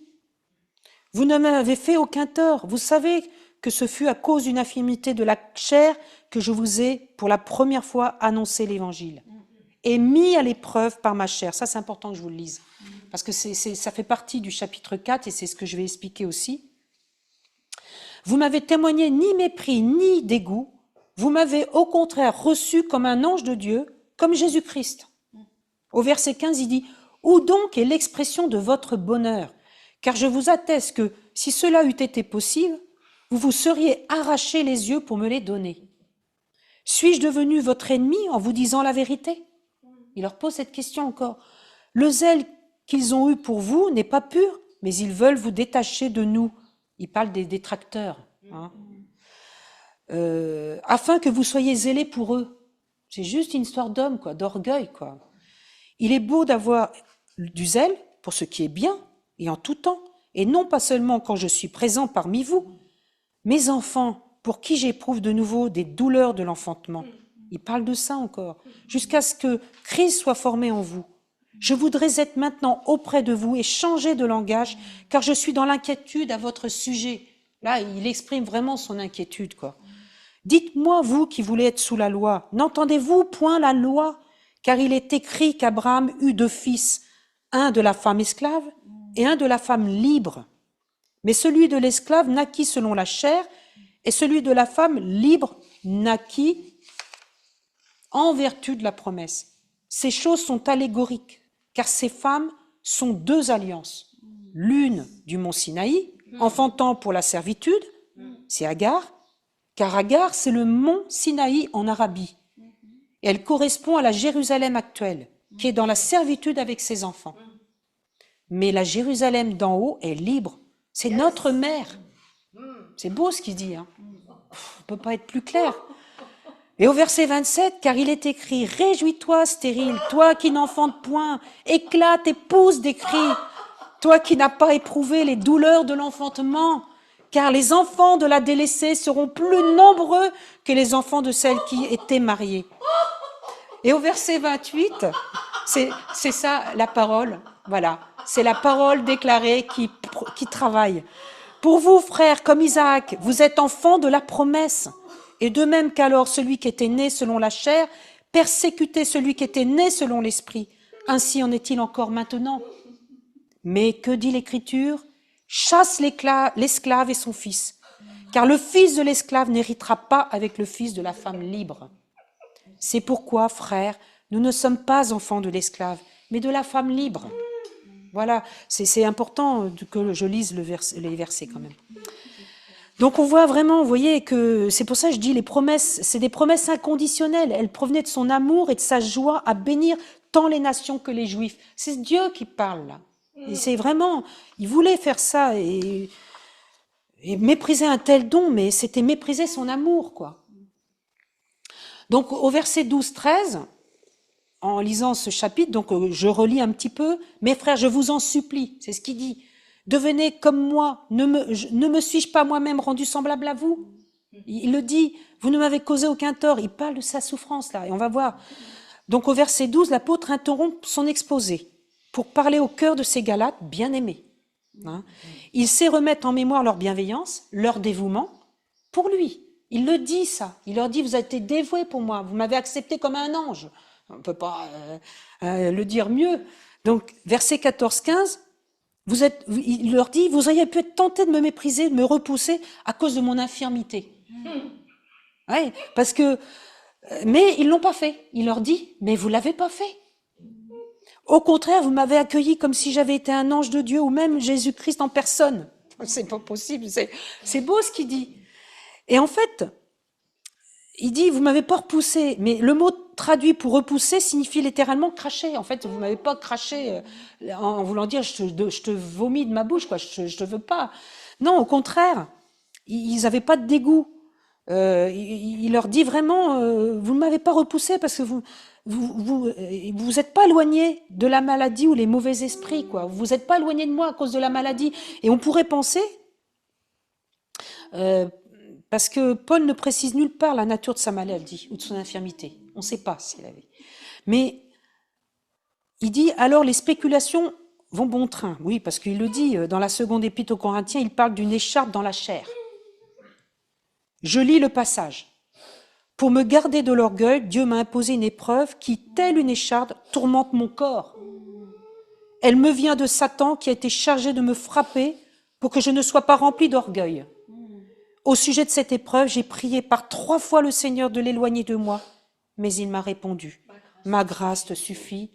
C'est dans la faiblesse que ma puissance se manifeste pleinement. » Ça m'a parlé même cette nuit. « Ma grâce te suffit. » Et pourtant, je n'ai pas souffert comme Paul. C'est dans 2 Corinthiens 12, 7, 9. Cette écharpe pourrait être n'importe quoi. Ce que je me suis dit. Le paludisme. Parce que si on se remet à cette époque-là, il y avait le paludisme. Ou encore, une maladie des yeux, puisqu'il déclare, si la chose avait été possible, vous vous seriez arraché les yeux pour me les donner. Et plus loin, il semble aussi dire qu'après avoir dicté le corps de cet épître, il a eu des difficultés à écrire les dernières remarques manuscrites et personnelles de cette lettre qu'elle lui fait remarquer aux Galates. Voyez quel gros caractère ma main trace à votre intention. Dans Galates 6, 11. Donc on voit que c'est peut-être les yeux. Hein. Et si le problème de Paul est ses yeux, il lui aurait effectivement donné un aspect repoussant. Car dans ces régions, il y a des maladies oculaires courantes, peut-être que tu pourrais nous en parler plus, mais bon, qui sont répugnantes parce qu'elles provoquent un écoulement de pus constant au coin de l'œil. Et cela dit l'expression « vous vous seriez arraché les yeux pour me les donner ». peut-être ça, on peut supposer ça. Hein. Pourrait aussi être une figure de rhétorique, une métaphore orientale qui exprime tout ce qu'on doit personnellement à un bienfaiteur, au point où on est prêt au plus douloureux sacrifice à faire don de ce qu'on possède de plus précieux. C'est ce qui se passe là-bas. Enfin bon. De toute façon, quelle que soit sa maladie, Paul a été reçu les bras ouverts par les Galates comme un ambassadeur de Christ à cause du message de la bonne nouvelle qu'il leur a porté. Aux Thessaloniciens et aux Corinthiens, il écrit 2 passages qui vont dans le même sens. Je l'ai dit, en recevant la parole que nous vous avons annoncée, vous ne l'avez pas reçue comme une parole purement humaine, mais comme ce qu'elle est réellement, c'est-à-dire la parole de Dieu qui agit avec efficacité en vous qui croyez. Nous faisons donc fonction d'ambassadeurs au nom du Christ, comme si Dieu adressait par nous cette invitation aux hommes. C'est au nom du Christ que nous vous en supplions, soyez réconciliés avec Dieu. C'est 1 Thessaloniciens 2,13 et 2 Corinthiens 5,20. Donc, le monde se montre souvent plus dur envers les souffrances et les difficultés des autres, mais Paul fait l'éloge des Galates parce qu'ils ne l'ont pas méprisé, bien que son état soit difficile à supporter pour eux, mais là, il ne précise pas de quoi il souffrait. Hein. On peut pas dire, moi c'est moi qui suppose ça, parce que il se serait arraché les yeux. Donc voilà. Hein? Ouais.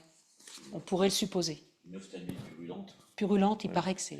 Oui, parce qu'il avait, en plus, il devient aveugle quand il tombe. Oui, c'est pour ça qu'il dit qu'il a écrit, comme il a s'il lui fait laissait écrire. quelque chose par rapport à ses yeux. Et à l'époque, pour les Juifs, quand il y avait quelqu'un qui avait une maladie comme ça qui était répugnante, on lui crachait dessus, en fait. Ah oui, C'est très vous ne bien. m'avez pas craché dessus. Ah, très bien. Ouais, donc D'accord, c'est c'est pour probablement ça. un truc comme ça. D'autres on dit qu'il avait peut-être une épilepsie, mais bon, ça c'est plus. Ah ouais. Une maladie qui s'appelle l'épilepsie de Saint-Paul, mais c'est Ah bon, d'accord. certainement les yeux, parce qu'il dit vous seriez arraché mes Ouais, yeux pour me très le donner. bien. Donc, Ouais. puis il dit bien, vous ne m'avez pas craché dessus. Donc, Oui, vous m'avez pas craché il fait dessus, c'est ce référence qu'il à. dit, Ouais, justement. ouais, on crachait sur les lépreux, puis ceux qui avaient des trucs horribles. Quoi. On dit, ah, c'est dégoûtant. ouais. Quoi. Ah, merci pour cette Donc, c'est explication. probablement ça qu'il Donc avait. ça précise bien quand même quelque chose de fort. Oui, puis, Donc c'est quand même fort ce qui se passe, je parce pense qu'il leur comme explique si- ça. ouais, comme s'il Parce lui que restait eux une savent. trace. Quoi, de. Ah, nous, on n'a pas vu ce qui s'est passé au moment où il est venu évangéliser. Mais il explique quand même dans son témoignage que ça s'est passé comme ça. Donc on peut comprendre que les Galates, au tout début, quand ils ont été évangélisés, ils étaient complètement ouverts, quoi. Hein. C'est sans doute les chartes dans la chair dont il parle, c'est certainement ça. Ouais, c'est ça. Un Je jour, pense que c'est ça. Hein. Ma grâce te suffit, c'est pas grave que tu vois pas bien. Ouais, voilà. Ouais, c'est ça. C'est fort. Donc au verset 15, Paul sent que les Galates ont perdu leur joie à cause du légalisme. Donc il essaye d'apporter quelque chose de concret. C'est fort ce qu'il dit. Parce que ça peut toucher les cœurs, là. Vraiment, ça doit les toucher. Ça les rappelle à ce qu'ils ont vécu la première fois, leur premier amour, quoi. Ça les ramène au premier amour, quelque part. Donc ça éveille chez eux le sentiment que nous sommes coupables plutôt qu'aimés. Ça provoque de la haine de soi plutôt que l'humilité. Et ça met l'accent sur les performances au détriment des relations. Hein. Donc ça, c'est vraiment important. C'est 29, j'ai besoin de mes notes. Hein. Et puis il y a un quatrième point aussi qui souligne les échecs plutôt que les progrès de ce que Christ a fait pour nous aussi. Qu'en est-il de notre amour chrétien et qu'en est-il de notre foi? C'est une question que je pose. C'est 2 questions, parce que je trouve que c'est bien qu'on se pose des fois la question. Qu'en est-il de mon amour chrétien et qu'en est-il de ma foi? Voilà. Galates 4, donc la fin du Galate. Donc au verset 19, je continue le texte. Vous êtes mes enfants et j'endure pour vous, une fois encore, les douleurs de l'enfantement. Ça, il parle des douleurs de l'enfantement. Jusqu'à ce que le Christ ait pris forme en vous. C'est beau ça. Donc Paul a conduit beaucoup de gens à la foi et les a aidés à mûrir spirituellement. La grande sollicitude qu'il montrait pour ses enfants spirituels est sans doute une des clés du succès de son ministère. Quand ils étaient infidèles, il affirmait ressentir les mêmes souffrances qu'une femme qui accouche. Nous devrions montrer le même intérêt vis-à-vis de ceux qui sont nos enfants spirituels. Conduire une personne à Christ implique aussi de l'accompagner dans sa croissance.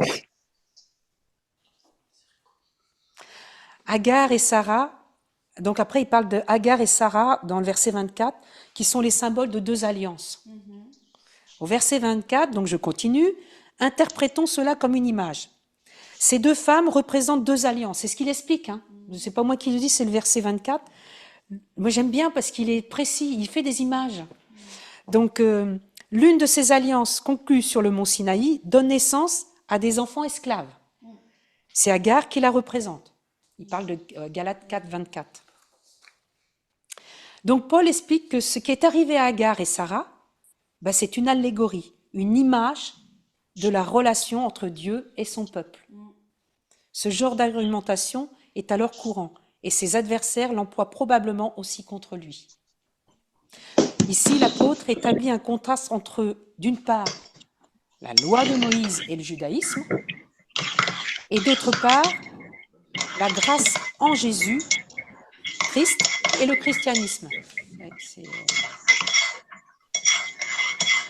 Donc il fallait une analogie, c'est-à-dire qu'il compare les naissances d'Ismaël et d'Isaac. Il va comparer les deux, vous voyez ? Donc il y a deux types d'alliances là, entre l'Éternel et les hommes. Ces deux alliances sont premièrement celle de la promesse faite à Abraham, et deuxièmement, celle de la loi donnée à Moïse. Il parle des deux alliances là. Donc l'apôtre est plein d'angoisse et de perplexité dans cette histoire. Bien sûr, son long travail est-il anéanti? Non. Il va essayer de trouver des solutions. Donc au verset 11, il dit « Je crains quant à vous d'avoir d'une manière ou d'une autre travaillé pour rien en ce qui vous concerne. » Il dit bien ça quand même. Mais il se voit contraint de reprendre avec les Galates les premiers rudiments de l'évangile. C'est ce que je vous disais tout à l'heure. Il leur rappelle leur premier amour. Moi, c'est ce que je vois en fait, quand il les a évangélisés pour la première fois, parce que là, ils étaient conscients. Il y avait quelque chose qui pénétrait leur cœur. Chaque fois que nous prenons une résolution sans compter sur le Seigneur, chaque fois que nous nous comparons aux autres à notre avantage, nous montrons cet esprit de propre justice, ennemi déclaré de la grâce. Donc pour illustrer cette inimitié, Paul évoque les deux fils d'Abraham. Isaac, fils de la promesse, est seul à pouvoir hériter, et Ismaël, enfant selon la chair, issu d'Agar, l'esclave, qui n'a aucun droit aux richesses et aux bénédictions paternelles. Donc, voilà, posons-nous la question, appartenons-nous à la Jérusalem d'en haut? Yes. Avec Abraham, Isaac et Jacob, sommes-nous co-héritiers de la même promesse? La cité céleste. Wow. Merci Seigneur, tu es merveilleux Seigneur. Bon, voici le chapitre 4 terminé. On a encore 2 chapitres. Il est quelle heure? Excusez-moi. 11h24. Marie m'a calculé hier. Elle m'a dit 11h30. Bon. 1h30, il m'a dit. Pardon, 11h30, excusez-moi. Parce que j'ai vu 11h30. Donc, le Galates 5. Donc là, c'est la dernière partie de l'évangile qui ressemble, enfin, pour moi, c'est la liberté de l'évangile. Et ces 2 chapitres, 5 et 6, vont plutôt parler de la vie pratique du racheté sous la grâce. Pouvons-nous le lire? Alors, est-ce que je le lis? Ou tiens, Demi, tu veux le lire? J'aime bien quand il lit. Puis peut-être avec Lily, tous les deux. On lit en entier? Ouais, ce serait bien. J'aime bien lire mon chapitre pour pouvoir le C'est parler. pour la liberté que Christ nous a affranchis. Demeurez donc fermes et ne vous laissez pas mettre de nouveau sous le joug de la servitude. Voici, moi, Paul, je vous dis que si vous faites circoncire, Christ ne vous servira de rien. Ouf. Et je proteste encore une fois à tout homme qui se fait circoncire qu'il est tenu de pratiquer la loi tout entière. Bien fait. Ouais. Vous êtes séparés de Christ, vous tous qui cherchez la justification dans la loi. Vous êtes déchus de la grâce. Pour nous, c'est de la foi que nous attendons, par l'Esprit, l'espérance de la justice. Car en Jésus-Christ, ni la circoncision ni l'incirconcision n'a de valeur, mais la foi qui est agissante par la charité. Vous courriez bien. Qui vous a arrêté pour vous empêcher d'obéir à la vérité? Cette influence ne vient pas de celui qui vous appelle. Un peu de levain fait lever toute la pâte. J'ai cette confiance en vous, dans le Seigneur, que vous ne pensez pas autrement. Mais celui qui vous trouble, quel qu'il soit, en portera la peine. Pour moi, frère, si je prêche encore la circoncision, pourquoi suis-je encore persécuté? Le scandale de la croix a donc disparu? Puisse-t-il être retranché, ceux qui mettent le trouble parmi vous? Frères, vous qui avez été appelés à la liberté, seulement ne faites pas de cette liberté un prétexte de vivre selon la chair, mais rendez-vous, par la charité, serviteurs les uns des autres. car toute la loi est accomplie dans une seule parole, dans celle-ci. Tu aimeras ton prochain comme toi-même. Mais si vous vous mordez et vous vous dévorez les uns les autres, prenez garde que vous ne soyez détruits les uns par les autres.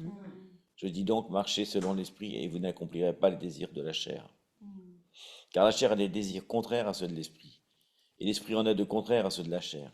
Ils sont opposés entre eux, afin que vous ne fassiez point ce que vous voudriez. Si vous êtes conduits par l'esprit, vous n'êtes point sous la loi. Or, les œuvres de la chair sont manifestes.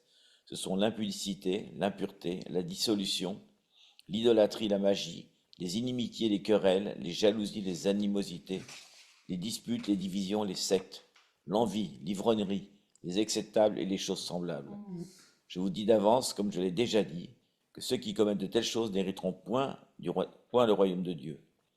Mais le fruit de l'esprit, c'est l'amour, la joie, la paix, la patience, la bonté, la bénignité, la fidélité, la douceur et la tempérance. La loi n'est pas contre ces choses. Ceux qui sont à Jésus-Christ ont crucifié la chair avec ses passions et ses désirs. Si nous vivons par l'esprit, marchons aussi par l'esprit, selon l'esprit, pardon. Ne cherchons pas une vaine gloire en nous provoquant les uns les autres, en nous portant envie les uns aux autres. Ouais, amen, amen. Donc là, on voit que Galates 5, moi je connaissais Galates en fait que 5,22 avec les fruits de l'esprit. Pour moi, j'ai découvert Galates vraiment en étudiant cette lettre et vraiment c'est super. En fait, cette épître, elle énonce le fruit de l'esprit, bien sûr, hein, à savoir les qualités que le chrétien est en mesure de développer lorsqu'il a reçu le Saint-Esprit. Ça, c'est indéniable. Donc, elle inscrit aussi la vie chrétienne comme une liberté vécue dans l'amour. Ça, c'est important de le souligner. Le thème de cette lettre est qu'on ne peut trouver la vraie liberté qu'en vivant l'évangile de Jésus-Christ. Si les saints, soit les chrétiens disciples de Paul, adoptaient les enseignements des judéo-chrétiens qui tenaient à observer la loi de Moïse, à commencer par la circoncision, parce qu'il en reparle là encore, ils limiteraient ou anéantiraient la liberté qu'ils avaient trouvée dans le Christ. Dans l'Épître, Paul se définit comme apôtre, expliquant la doctrine de la justification par la foi et affirme la valeur d'une religion spirituelle. Paul affirme dans ce texte sa conviction que la justification de l'homme vis-à-vis de Dieu ne peut venir de ses œuvres, mais de sa foi en Jésus-Christ ressuscité. Il développera plus longuement ce thème dans l'Épître aux Romains. Ça, c'est une petite parenthèse que j'ai mis. Je trouvais que c'était bien parce que comme je développe, des fois, il y a quand même 6 chapitres, alors voilà. Donc, on parle de la liberté chrétienne. Donc, dans verset 6, je continue à lire dans ce chapitre 5 de cette épître, « Car pour ceux qui sont unis à Jésus-Christ, ce qui importe, ce n'est pas d'être circoncis ou incirconcis, c'est d'avoir la foi, une foi qui se traduit par des actes inspirés par l'amour. » Donc, Paul va ramener une fois encore la circoncision sur le tapis. J'ai du mal à le dire. Décidément, ce rite le turlupine, j'ai mis un petit mot comme ça, turlupine, pour les croyants véritables, qu'ils soient ou pas circoncis, n'a strictement aucune importance, parce qu'ils sont sauvés exclusivement par la foi. Rien d'extérieur n'assure le salut, ni les privilèges des Juifs, ni la moralité de quelques païens, mais uniquement la foi. Oui, mais si elle est réelle et vivante, cette foi se manifeste par l'amour pour Dieu et pour autrui. Or, cet amour, c'est l'accomplissement, bien sûr, de la loi, l'obéissance à Dieu et la sanctification. En d'autres mots, ce sont les bonnes œuvres que le chrétien doit faire pour la gloire de Dieu. C'est important, ça. Donc, il faut bien remarquer que la foi est la racine, tandis que l'amour, c'est le fruit et non l'inverse. Donc, l'essence du christianisme n'est pas le légalisme, mais une relation personnelle avec Jésus-Christ, caractérisée par la loi dont l'énergie et la vie s'expriment par l'amour. Plus loin, Paul va dire, en Galates 5,13, « Par amour, mettez-vous au service les uns des autres. » Ça, j'aime bien. Dans toutes ces épîtres, l'apôtre enseigne que l'amour est le fruit du Saint-Esprit et la marque de la foi authentique. Alors que dans le verset précédent, Paul lie la foi à l'espérance. Ici, il l'unit à l'amour. C'est là le véritable christianisme. Et je me suis référée aux Thessaloniciens et aux Corinthiens, où il est écrit « Nous nous rappelons sans cesse devant Dieu notre Père votre foi agissante, votre amour actif et votre ferme espérance en notre Seigneur Jésus-Christ.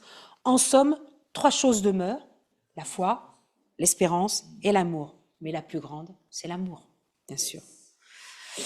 Nous sommes sauvés par la foi, non par les œuvres. Dans le verset 6, c'est ce qu'il dit. Mais ceux qui ont reçu le pardon de Dieu réagissent en l'aimant et en aimant leur prochain. Le pardon de Dieu est complet et Jésus a dit que ceux à qui l'on pardonne beaucoup aiment beaucoup. C'est beau ça. C'est Luc 7, 47. L'amour étant une expression de la foi, nous pouvons évaluer la santé de notre foi à l'amour que nous avons pour les autres. Donc au verset 9, il dit, ne dit-on pas, il suffit d'un peu de levain pour faire lever toute la pâte. Galates 5, 9. Cette expression signifie qu'il suffit d'une seule personne pour contaminer toutes les autres. Quelque part, si on peut le regarder comme ça, hein, c'est pas mal. Donc au verset 11, je continue. En ce qui me concerne, qui dit Paul, hein, c'est Paul qui parle. Frères, si je prêchais encore la nécessité de se faire circoncire, pourquoi continuerait-on encore à me persécuter? Car alors, le message de la mort du Christ en croix n'aurait plus rien qui puisse susciter l'opposition. En fait, la persécution dont Paul fait l'objet est un signe qu'il proclame vraiment l'Évangile. S'il apportait le même enseignement que les prétendus enseignants, c'est-à-dire les faux docteurs, comme tu dis, personne ne s'en formaliserait. C'est parce qu'il prêche la vérité que les Juifs et les judaïsants le persécutent. Ben oui. Donc l'homme a toujours considéré la liberté comme le plus précieux de tous les biens. Mais où peut-il la goûter vraiment? Pauvre esclave de ses passions, comme je dis. Il naît et meurt avec les chaînes rivées à son cœur. C'est vrai, quelque part, beaucoup ont des passions et il s'est attaché au cœur et ils ne vont pas dans les racines de la foi pour chercher à vivre quelque chose de précieux avec Jésus. Et malheureusement, le cœur, des fois, il est enchaîné. Et... Donc, seul Jésus-Christ peut l'affranchir, ce cœur. Donc, se pose alors une autre question. Quel usage le racheté du Seigneur va-t-il faire de sa liberté? Se remettra-t-il délibérément sous le joug rigoureux de la loi? Ça, c'est une question. Donc, au verset 13, je vais continuer. Oui, mes frères, vous avez été appelés à la liberté, seulement ne faites pas de cette liberté un prétexte pour vivre comme des hommes livrés à eux-mêmes. Au contraire, par amour, mettez-vous au service les uns des autres. C'est ce qu'on veut tous, se mettre au service les uns des autres, même si des fois on ne voit pas le résultat qu'on veut, mais on se met au service des autres, c'est pas grave. Ici, on entre vraiment dans l'enseignement pratique de l'épître, la sanctification, la marche chrétienne en nouveauté de vie. C'est ça en fait, hein, c'est là qu'on va voir qu'il insiste là-dessus. L'apôtre a déjà parlé de la liberté du chrétien en mettant les Galates en garde contre le danger de tomber dans l'esclavage de la loi. Donc on revient là-dessus. Légalisme et formalisme sont la façon de vivre de la secte des pharisiens, dont Paul faisait partie avant sa conversion. Mais ce style de vie est aussi répandu dans certains milieux protestants, ça on peut le dire quand même. Hein. Non, cette liberté si chèrement payée par son Sauveur à la croix, le chrétien l'emploiera à servir son prochain. Donc, et finalement, c'est ainsi qu'il accomplira la loi, puisque celle-ci se résume en une seule parole, au verset 14, ou même en un seul mot, c'est l'amour. Celui qui aime les autres a accompli la loi. Il accomplit aussi le commandement du Seigneur Jésus, dont son dernier et plus cher désir est que nous nous aimions les uns les autres comme lui nous a aimés. Après, on peut le voir dans Jean 13, 34 aussi, c'est expliqué dedans. Donc pour la fin de Galates 5, les œuvres de la chair et le fruit de l'esprit. Donc là, c'est vraiment le 5, c'est ce parti-là que moi je connaissais réellement. Sincèrement, je vous dis, et on en parle beaucoup, mais... Donc le Seigneur explique comment reconnaître si une œuvre est de la chair ou si elle est de l'esprit. Donc ça nous aide à changer, quoi, voilà, parce que on sait que c'est Jésus, c'est comme le Saint-Esprit nous montre comment on doit être, parce que c'est la nature de Jésus aussi, c'est comme ça qu'on doit être. Donc un bon arbre ne peut pas produire de mauvais fruits, c'est pas possible. Donc le verset 16, je continue à lire dans le chapitre 5 du verset 16, je vous dis donc ceci, laissez quotidiennement le Saint-Esprit diriger votre vie, et vous n'obéirez pas, c'est encore une double négation en grec, au désir qui anime l'homme livré à lui-même. Le texte grec utilise un verbe qui signifie marcher continuellement en long et en large. En long et en large. Ça, c'est important parce que c'est ça qui va faire qu'on va pouvoir se soumettre au Saint-Esprit. Ce dernier doit choisir de se soumettre au Saint-Esprit et ce n'est qu'à cette condition qu'il peut mener une vie agréable à Dieu en n'obéissant plus à sa vieille nature. Donc il faut toujours revenir en long et en large sur ce que dit Jésus, ce que dit le Saint-Esprit. Dans le verset 19, ce qui procède de l'homme livré à lui-même est évident. C'est la débauche, l'impureté et l'immoralité. Donc c'est l'adoration des idoles, la magie, les rivalités, les querelles aussi, la jalousie, les accès de colère, les rivalités, les dissensions et les divisions et l'envie. Donc ça c'est dans Galates 5:20. Donc toutes ces choses-là, en fait c'est vraiment des actions auxquelles on n'a pas l'héritage dans le royaume de Dieu.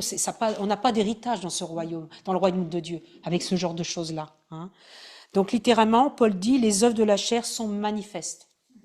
Et au verset 19 à 21, ne peuvent donc procéder que de l'arbre mauvais. Il explique ça. La chair, or, elle est encore en chacun de nous avec les mêmes redoutables possibilités. Donc il parle de la chair là, vraiment. Et pour finir au verset 24, en nous habite aussi un autre pouvoir agissant, le Saint-Esprit. Il nous fait vivre au verset 25 et il nous fait marcher au verset 16-25, de 16 et 25. Il s'oppose à la chair, verset 17. Il nous conduit au verset 18. Il amène à maturité son propre fruit, impossible à confondre avec un autre, grappe précieuse dont le verset 22 énumère les 9 grains exquis, bons, succulents. C'est l'amour, la joie, la paix, la bonté, la bienveillance, la fidélité, la douceur et la maîtrise de soi, bien sûr. Mais le fruit de l'esprit, c'est l'amour, c'est le verset 22-23, je ne vais pas vous relire, je l'ai dit. Donc, le fruit de l'esprit, c'est l'œuvre spontanée du Saint-Esprit en nous. Il reproduit les traits de caractère déjà présents en Christ. C'est vraiment les traits de caractère de Jésus. Nous ne pouvons pas les avoir en essayant de les obtenir par nous-mêmes. Si nous voulons que le fruit de l'esprit grandisse en nous, nous devons associer notre vie à celle de Jésus. C'est ce qu'il explique en fait. Donc, nous devons le connaître, l'aimer, nous souvenir de lui et l'imiter. Nous atteindrons alors l'objectif de la loi, à savoir l'amour envers Dieu et envers notre prochain. Lesquelles de ces qualités l'esprit doit-il particulièrement développer en nous? Ça, c'est une autre question. Je pense que c'est des questions qu'on se pose tous. Quand on suit les fruits de l'esprit, on se dit il y a des choses qu'il faut vraiment qu'on développe en nous. On en a besoin. Donc un arbre peut rester stérile si toute sa force se gaspille en rejetant inutile. Et je me posais la question, parce qu'on a jardiné ce week-end, que fait alors le jardinier dans ces cas-là? Il coupe ses rejetons pour que la sève circule à nouveau abondamment dans les rameaux greffés. C'est la portée du verset 24, c'est ce qu'il dit dans le verset 24. Ceux qui sont du Christ ont crucifié la chair à leur conversion. Ils se sont soumis par la foi à la sentence de mort sur toute leur nature. L'arbre sauvage a été coupé pour être greffé. Désormais, ils ont à en juger les manifestations, passions et convoitises. Si nous vivons par l'esprit, marchons aussi par l'esprit. Voilà. Et dernier chapitre, c'est un peu moins long, mais voilà, il est important. Si on peut le lire, il est quelle heure? 40, j'ai un quart d'heure. Qui c'est qui veut le lire ou je lis? Bon, frères, si un homme vient à être surpris en quelque faute, vous qui êtes spirituels, redressez-le avec un esprit de douceur. Prends garde à toi-même, de peur que tu ne sois aussi tenté. Portez les fardeaux les uns des autres et vous accomplirez ainsi la loi de Christ. Si quelqu'un pense être quelque chose, quoiqu'il ne soit rien, il s'abuse lui-même. Que chacun examine ses propres œuvres, et alors il aura sujet de se glorifier pour lui seul, et non par rapport à autrui, car chacun portera son propre fardeau. Que celui à qui l'on enseigne la parole fasse part de tous ses biens à celui qui l'enseigne. Waouh! Ne vous y trompez pas, on ne se moque pas de Dieu. Ah, j'aime bien ça. Ce qu'un homme aura semé, il le moissonnera aussi. Celui qui sème pour sa chair moissonnera de la chair la corruption. Mais celui qui sème pour l'esprit moissonnera de l'esprit la vie éternelle. Ne nous lassons pas de faire le bien, car nous moissonnerons au temps convenable si nous ne nous le relâchons pas. Ainsi donc, pendant que nous en avons l'occasion, pratiquons le bien envers tous et surtout envers les frères en la foi. Surtout envers les frères en la foi. Voyez avec quelle grande lettre je vous ai écrit de ma propre main.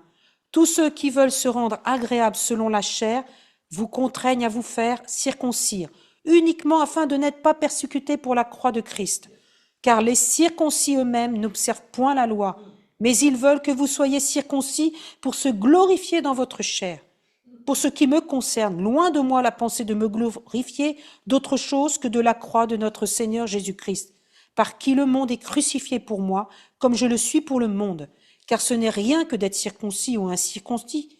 Ce qui est quelque chose, c'est d'être une nouvelle créature. Paix et miséricorde sur tous ceux qui suivront cette règle, et sur l'Israël de Dieu. Que personne désormais ne me fasse de la peine, car je porte sur mon corps les marques de Jésus. Frères, que la grâce de notre Seigneur Jésus-Christ soit avec notre esprit. Amen. Voilà, c'est clair.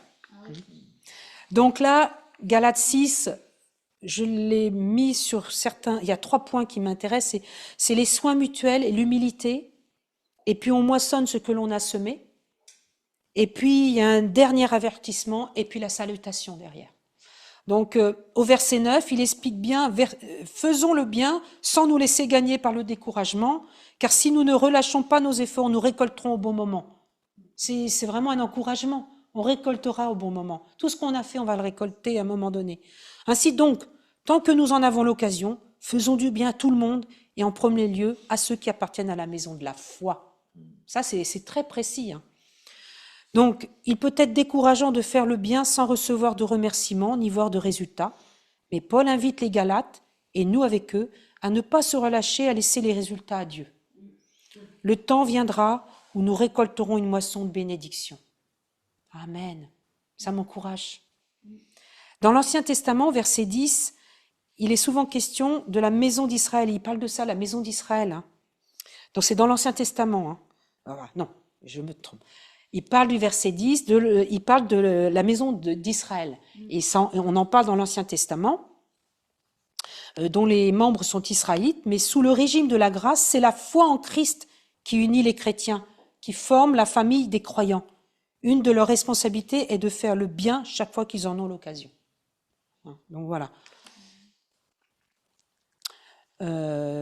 Donc dernier avertissement, donc je parle du verset 13, on descend jusqu'au verset 13, car ceux qui pratiquent la circoncision n'observent pas la loi, eux non plus. S'ils veulent vous faire circoncire, c'est pour pouvoir se vanter de vous avoir imposé cette marque dans votre corps. Ça c'est fort ça. Ben, certains des judaïsants, donc les faux docteurs là, ils mettent l'accent sur la circoncision en la présentant comme une preuve de sainteté, tout en ignorant les autres exigences de la loi. C'est bien, enfin, c'est bon de savoir ça quand même. De même, nous avons tendance à nous focaliser sur un principe particulier ou une interdiction spécifique à en faire la mesure de la foi. Certains condamnent l'ivrognerie, mais vont tolérer l'acceptable, par exemple. D'autres, ils vont désapprouver les relations avant mariage, mais vont tolérer la discrimination. Vous voyez, il y a autre chose. Ça peut être aussi d'autres vont être virulents face à l'homosexualité, mais par contre, ils vont rester silencieux face à la maltraitance d'enfants. C'est ça qui est pas normal. Enfin bon, c'est la Bible dans sa totalité qui est importante, en fait. Donc, notre règle en matière de foi et de conduite. C'est la règle qui, non, c'est dans sa totalité, c'est la Bible dans sa totalité qui est notre règle en matière de foi et de conduite. Nous ne pouvons pas sélectionner les commandements auxquels nous obéirons. Ben oui, on peut pas sélectionner. Ça, je suis d'accord, ça, je suis pas d'accord. Voilà, on peut pas retrancher quoi que ce soit. Donc, ce dont j'ai besoin est que Dieu me fasse grâce. Et c'est la grâce dans ce, c'est très important. Or, seul le sang de Jésus peut effacer mes fautes.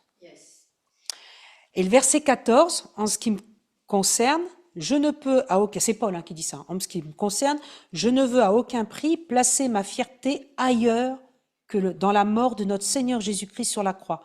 Par elle, en effet, le monde du péché a été crucifié pour moi, de même que moi, je l'ai été pour ce monde. Donc l'apôtre utilise le titre complet de Christ pour souligner à la fois son acte rédempteur et sa nature divine. La croix de Jésus est la croix de Dieu, par conséquent le seul moyen de salut, évidemment. Donc Paul se démarque des judaïsants et rejette en bloc tous les accomplissements humains, rites et bonnes œuvres, comme moyen de devenir juste devant Dieu. Entre Paul et le monde, il y avait la croix. Elle est le point d'ancrage de toutes ses valeurs, de ses priorités, de sa vie et son sujet de gloire. Par son union avec le Christ, le croyant est juridiquement mort. C'est pas fini. Hein. J'ai entendu un bruit, c'est pour ça. Juridiquement mort au monde en tant que système dominé par le péché, j'ai bientôt fini, et par Satan qui mène le bal quelque part. Hein. Donc les tentations sont nombreuses dans notre monde. Chaque jour que nous vivons peut être sous l'emprise subtile de la société, et c'est vrai, hein, on est confronté à ça, ou la pression directe de propagande aussi. La seule manière d'échapper à ces influences destructrices est de prier Dieu de nous aider à crucifier l'intérêt à l'intérêt que nous leur portons, comme Paul l'a fait. Quel attrait exerce sur moi les intérêts du monde? Question, c'est une question. Et pour finir, le verset 15. Il y a un petit peu à dire. J'ai versets 17 et 18, excusez-moi. Il parle de la circoncision. Vous savez, dans son verset, peu importe d'être circoncis ou non, ce qui compte, c'est d'être une nouvelle créature. Donc la circoncision est la marque sur le corps de la religion et de la loi. Elle avait été donnée à Abraham comme signe de l'alliance que Dieu avait établie avec lui et sa descendance. Ben oui. Mais à cause de la rébellion continuelle des Israélites, cette marque a perdu toute raison d'être. Et depuis la mort du Christ, elle est totalement obsolète. La seule chose qui importe pour un être humain est de naître d'en haut, par la foi en Jésus. Ben oui, la nouvelle naissance. Alors le Saint-Esprit établit sa résidence dans ma vie et fait de moi une nouvelle créature. Ma naissance, qui est la première création, m'a tiré du néant. La nouvelle naissance et nouvelle création me tirent du péché et de la mort. Il n'y a que cela qui compte vraiment. Donc le verset 15, c'est vraiment... on porte facilement notre attention sur ce qui est extérieur, mais méfions-nous de ceux qui mettent l'accent sur telle et telle chose, quoi. Voilà, à faire ou à éviter. Voilà, c'est vraiment, faut faire attention, sans se soucier de l'état réel du cœur. Je pense que c'est important. Et quand on s'efforce de mener une vie exemplaire sans transformation intérieure, on ne parvient qu'à une expérience spirituelle superficielle et vide aussi. C'est la transformation totale à partir de l'intérieur qui importe à Dieu. J'ai juste un petit exemple à donner. Un jour, j'entendais une personne qui priait en langue, mais elle n'arrivait pas à... On sentait que ça ne venait pas du cœur, vous voyez ce que je veux dire? On peut prier en langue, mais si ça ne vient pas du cœur, c'est vide. Vous voyez? C'est vide. Donc c'est fort de parler, d'écouter son cœur aussi. Et verset 17, 11h50, yes. Il dit « Désormais que personne ne me cause plus de peine, car je porte sur mon corps les cicatrices des blessures que j'ai reçues pour la cause de Jésus. » C'est important ça. Paul est couvert de cicatrices qui proviennent des coups et blessures qu'il a reçus à cause de sa prédication du message de la bonne nouvelle. Il en parle dans 2 Corinthiens 11, 23, 25. Mais Paul est bien circoncis aussi. Mais cette marque n'a plus pour lui aucune valeur. Par contre, les cicatrices qu'il porte sont pour lui son badge d'honneur et la preuve qu'il appartient à Jésus.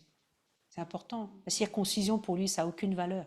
Mais toutes les blessures qu'il a eues, toutes les cicatrices qu'il a sur lui, ben ça, c'est vraiment son badge d'honneur.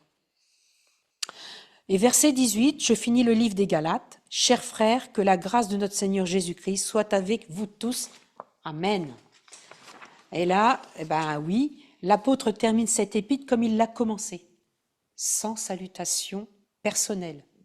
Parce que là, vraiment, il est clair. Hein, il rend pas grâce et tout. Il est vraiment clair dans cette épître, hein, afin de ne pas en rompre le caractère solennel. Mais Paul l'a fini en appelant les Galates frères, leur montrant ainsi tout l'amour qu'il leur porte. C'est vraiment ça pour lui. C'est un tendre appel à ces chrétiens de demeurer dans la grâce de Dieu en restant fidèles à Jésus-Christ. Donc ce chapitre 6 nous apprend comment agir envers un frère en chute. C'est important. Sans perdre de vue notre propre responsabilité, au verset 1, envers ceux qui sont accablés par des fardeaux, au verset 2, envers ceux de la maison de la foi et envers tous en faisant le bien, au verset 10. Donc présentement, nous semons en vue de moissonner en temps voulu. Or, un principe est évident, la récolte sera inévitablement de la même nature que la semence. Point final. Mais c'est vrai, c'est important. Donc, merci d'avoir été patient parce que je ne voulais pas mettre de côté tous ces chapitres. Seigneur, je veux vraiment te remercier parce que tu m'as vraiment parlé dans cet épître, beaucoup, beaucoup, beaucoup, beaucoup, beaucoup. Et j'ai appris que tout est par grâce, Seigneur. Vraiment, tout est par grâce et que c'est cet évangile qui est... C'est toi, notre évangile, Jésus. C'est toi qui peux nous aider à grandir et tu nous as montré dans cet épître que, voilà, il faut être prudent. Il faut être prudent à ne pas se laisser convaincre par des faux docteurs qui pourraient nous emmener dans des réflexions qui sont sans intérêt pour toi, mais qui nous empêchent de suivre pleinement la vie en Christ. Merci Seigneur pour Paul qui a su parler ouvertement aux Galates, comme il a su parler à Pierre lorsqu'il quelque part se pourvoyait un petit peu. Il a su dire les choses, mais dans l'amour. Et ça, je veux pas oublier ça, Seigneur, que tout est par amour. Et que ce Galate, c'est vraiment aussi important de comprendre que les fruits de l'esprit font partie de nous parce que c'est les attraits de Jésus, c'est ce que Jésus est. Et on est tous d'accord qu'on veut ressembler à Jésus et que c'est l'amour qui va primer en premier parce que par l'amour, on peut aider son prochain. Et c'est vraiment ça, Seigneur, que je veux mettre en évidence et que l'amour peut tout. Elle peut tout. L'amour, elle accepte tout aussi, Seigneur. C'est ça, Seigneur, c'est ce que tu veux nous dire aujourd'hui à travers les Galates. Alors merci, je te rends grâce pour ce que tu m'as montré, ce que tu m'as apporté dans cette étude de l'épître Galates. Merci Seigneur. Amen, amen.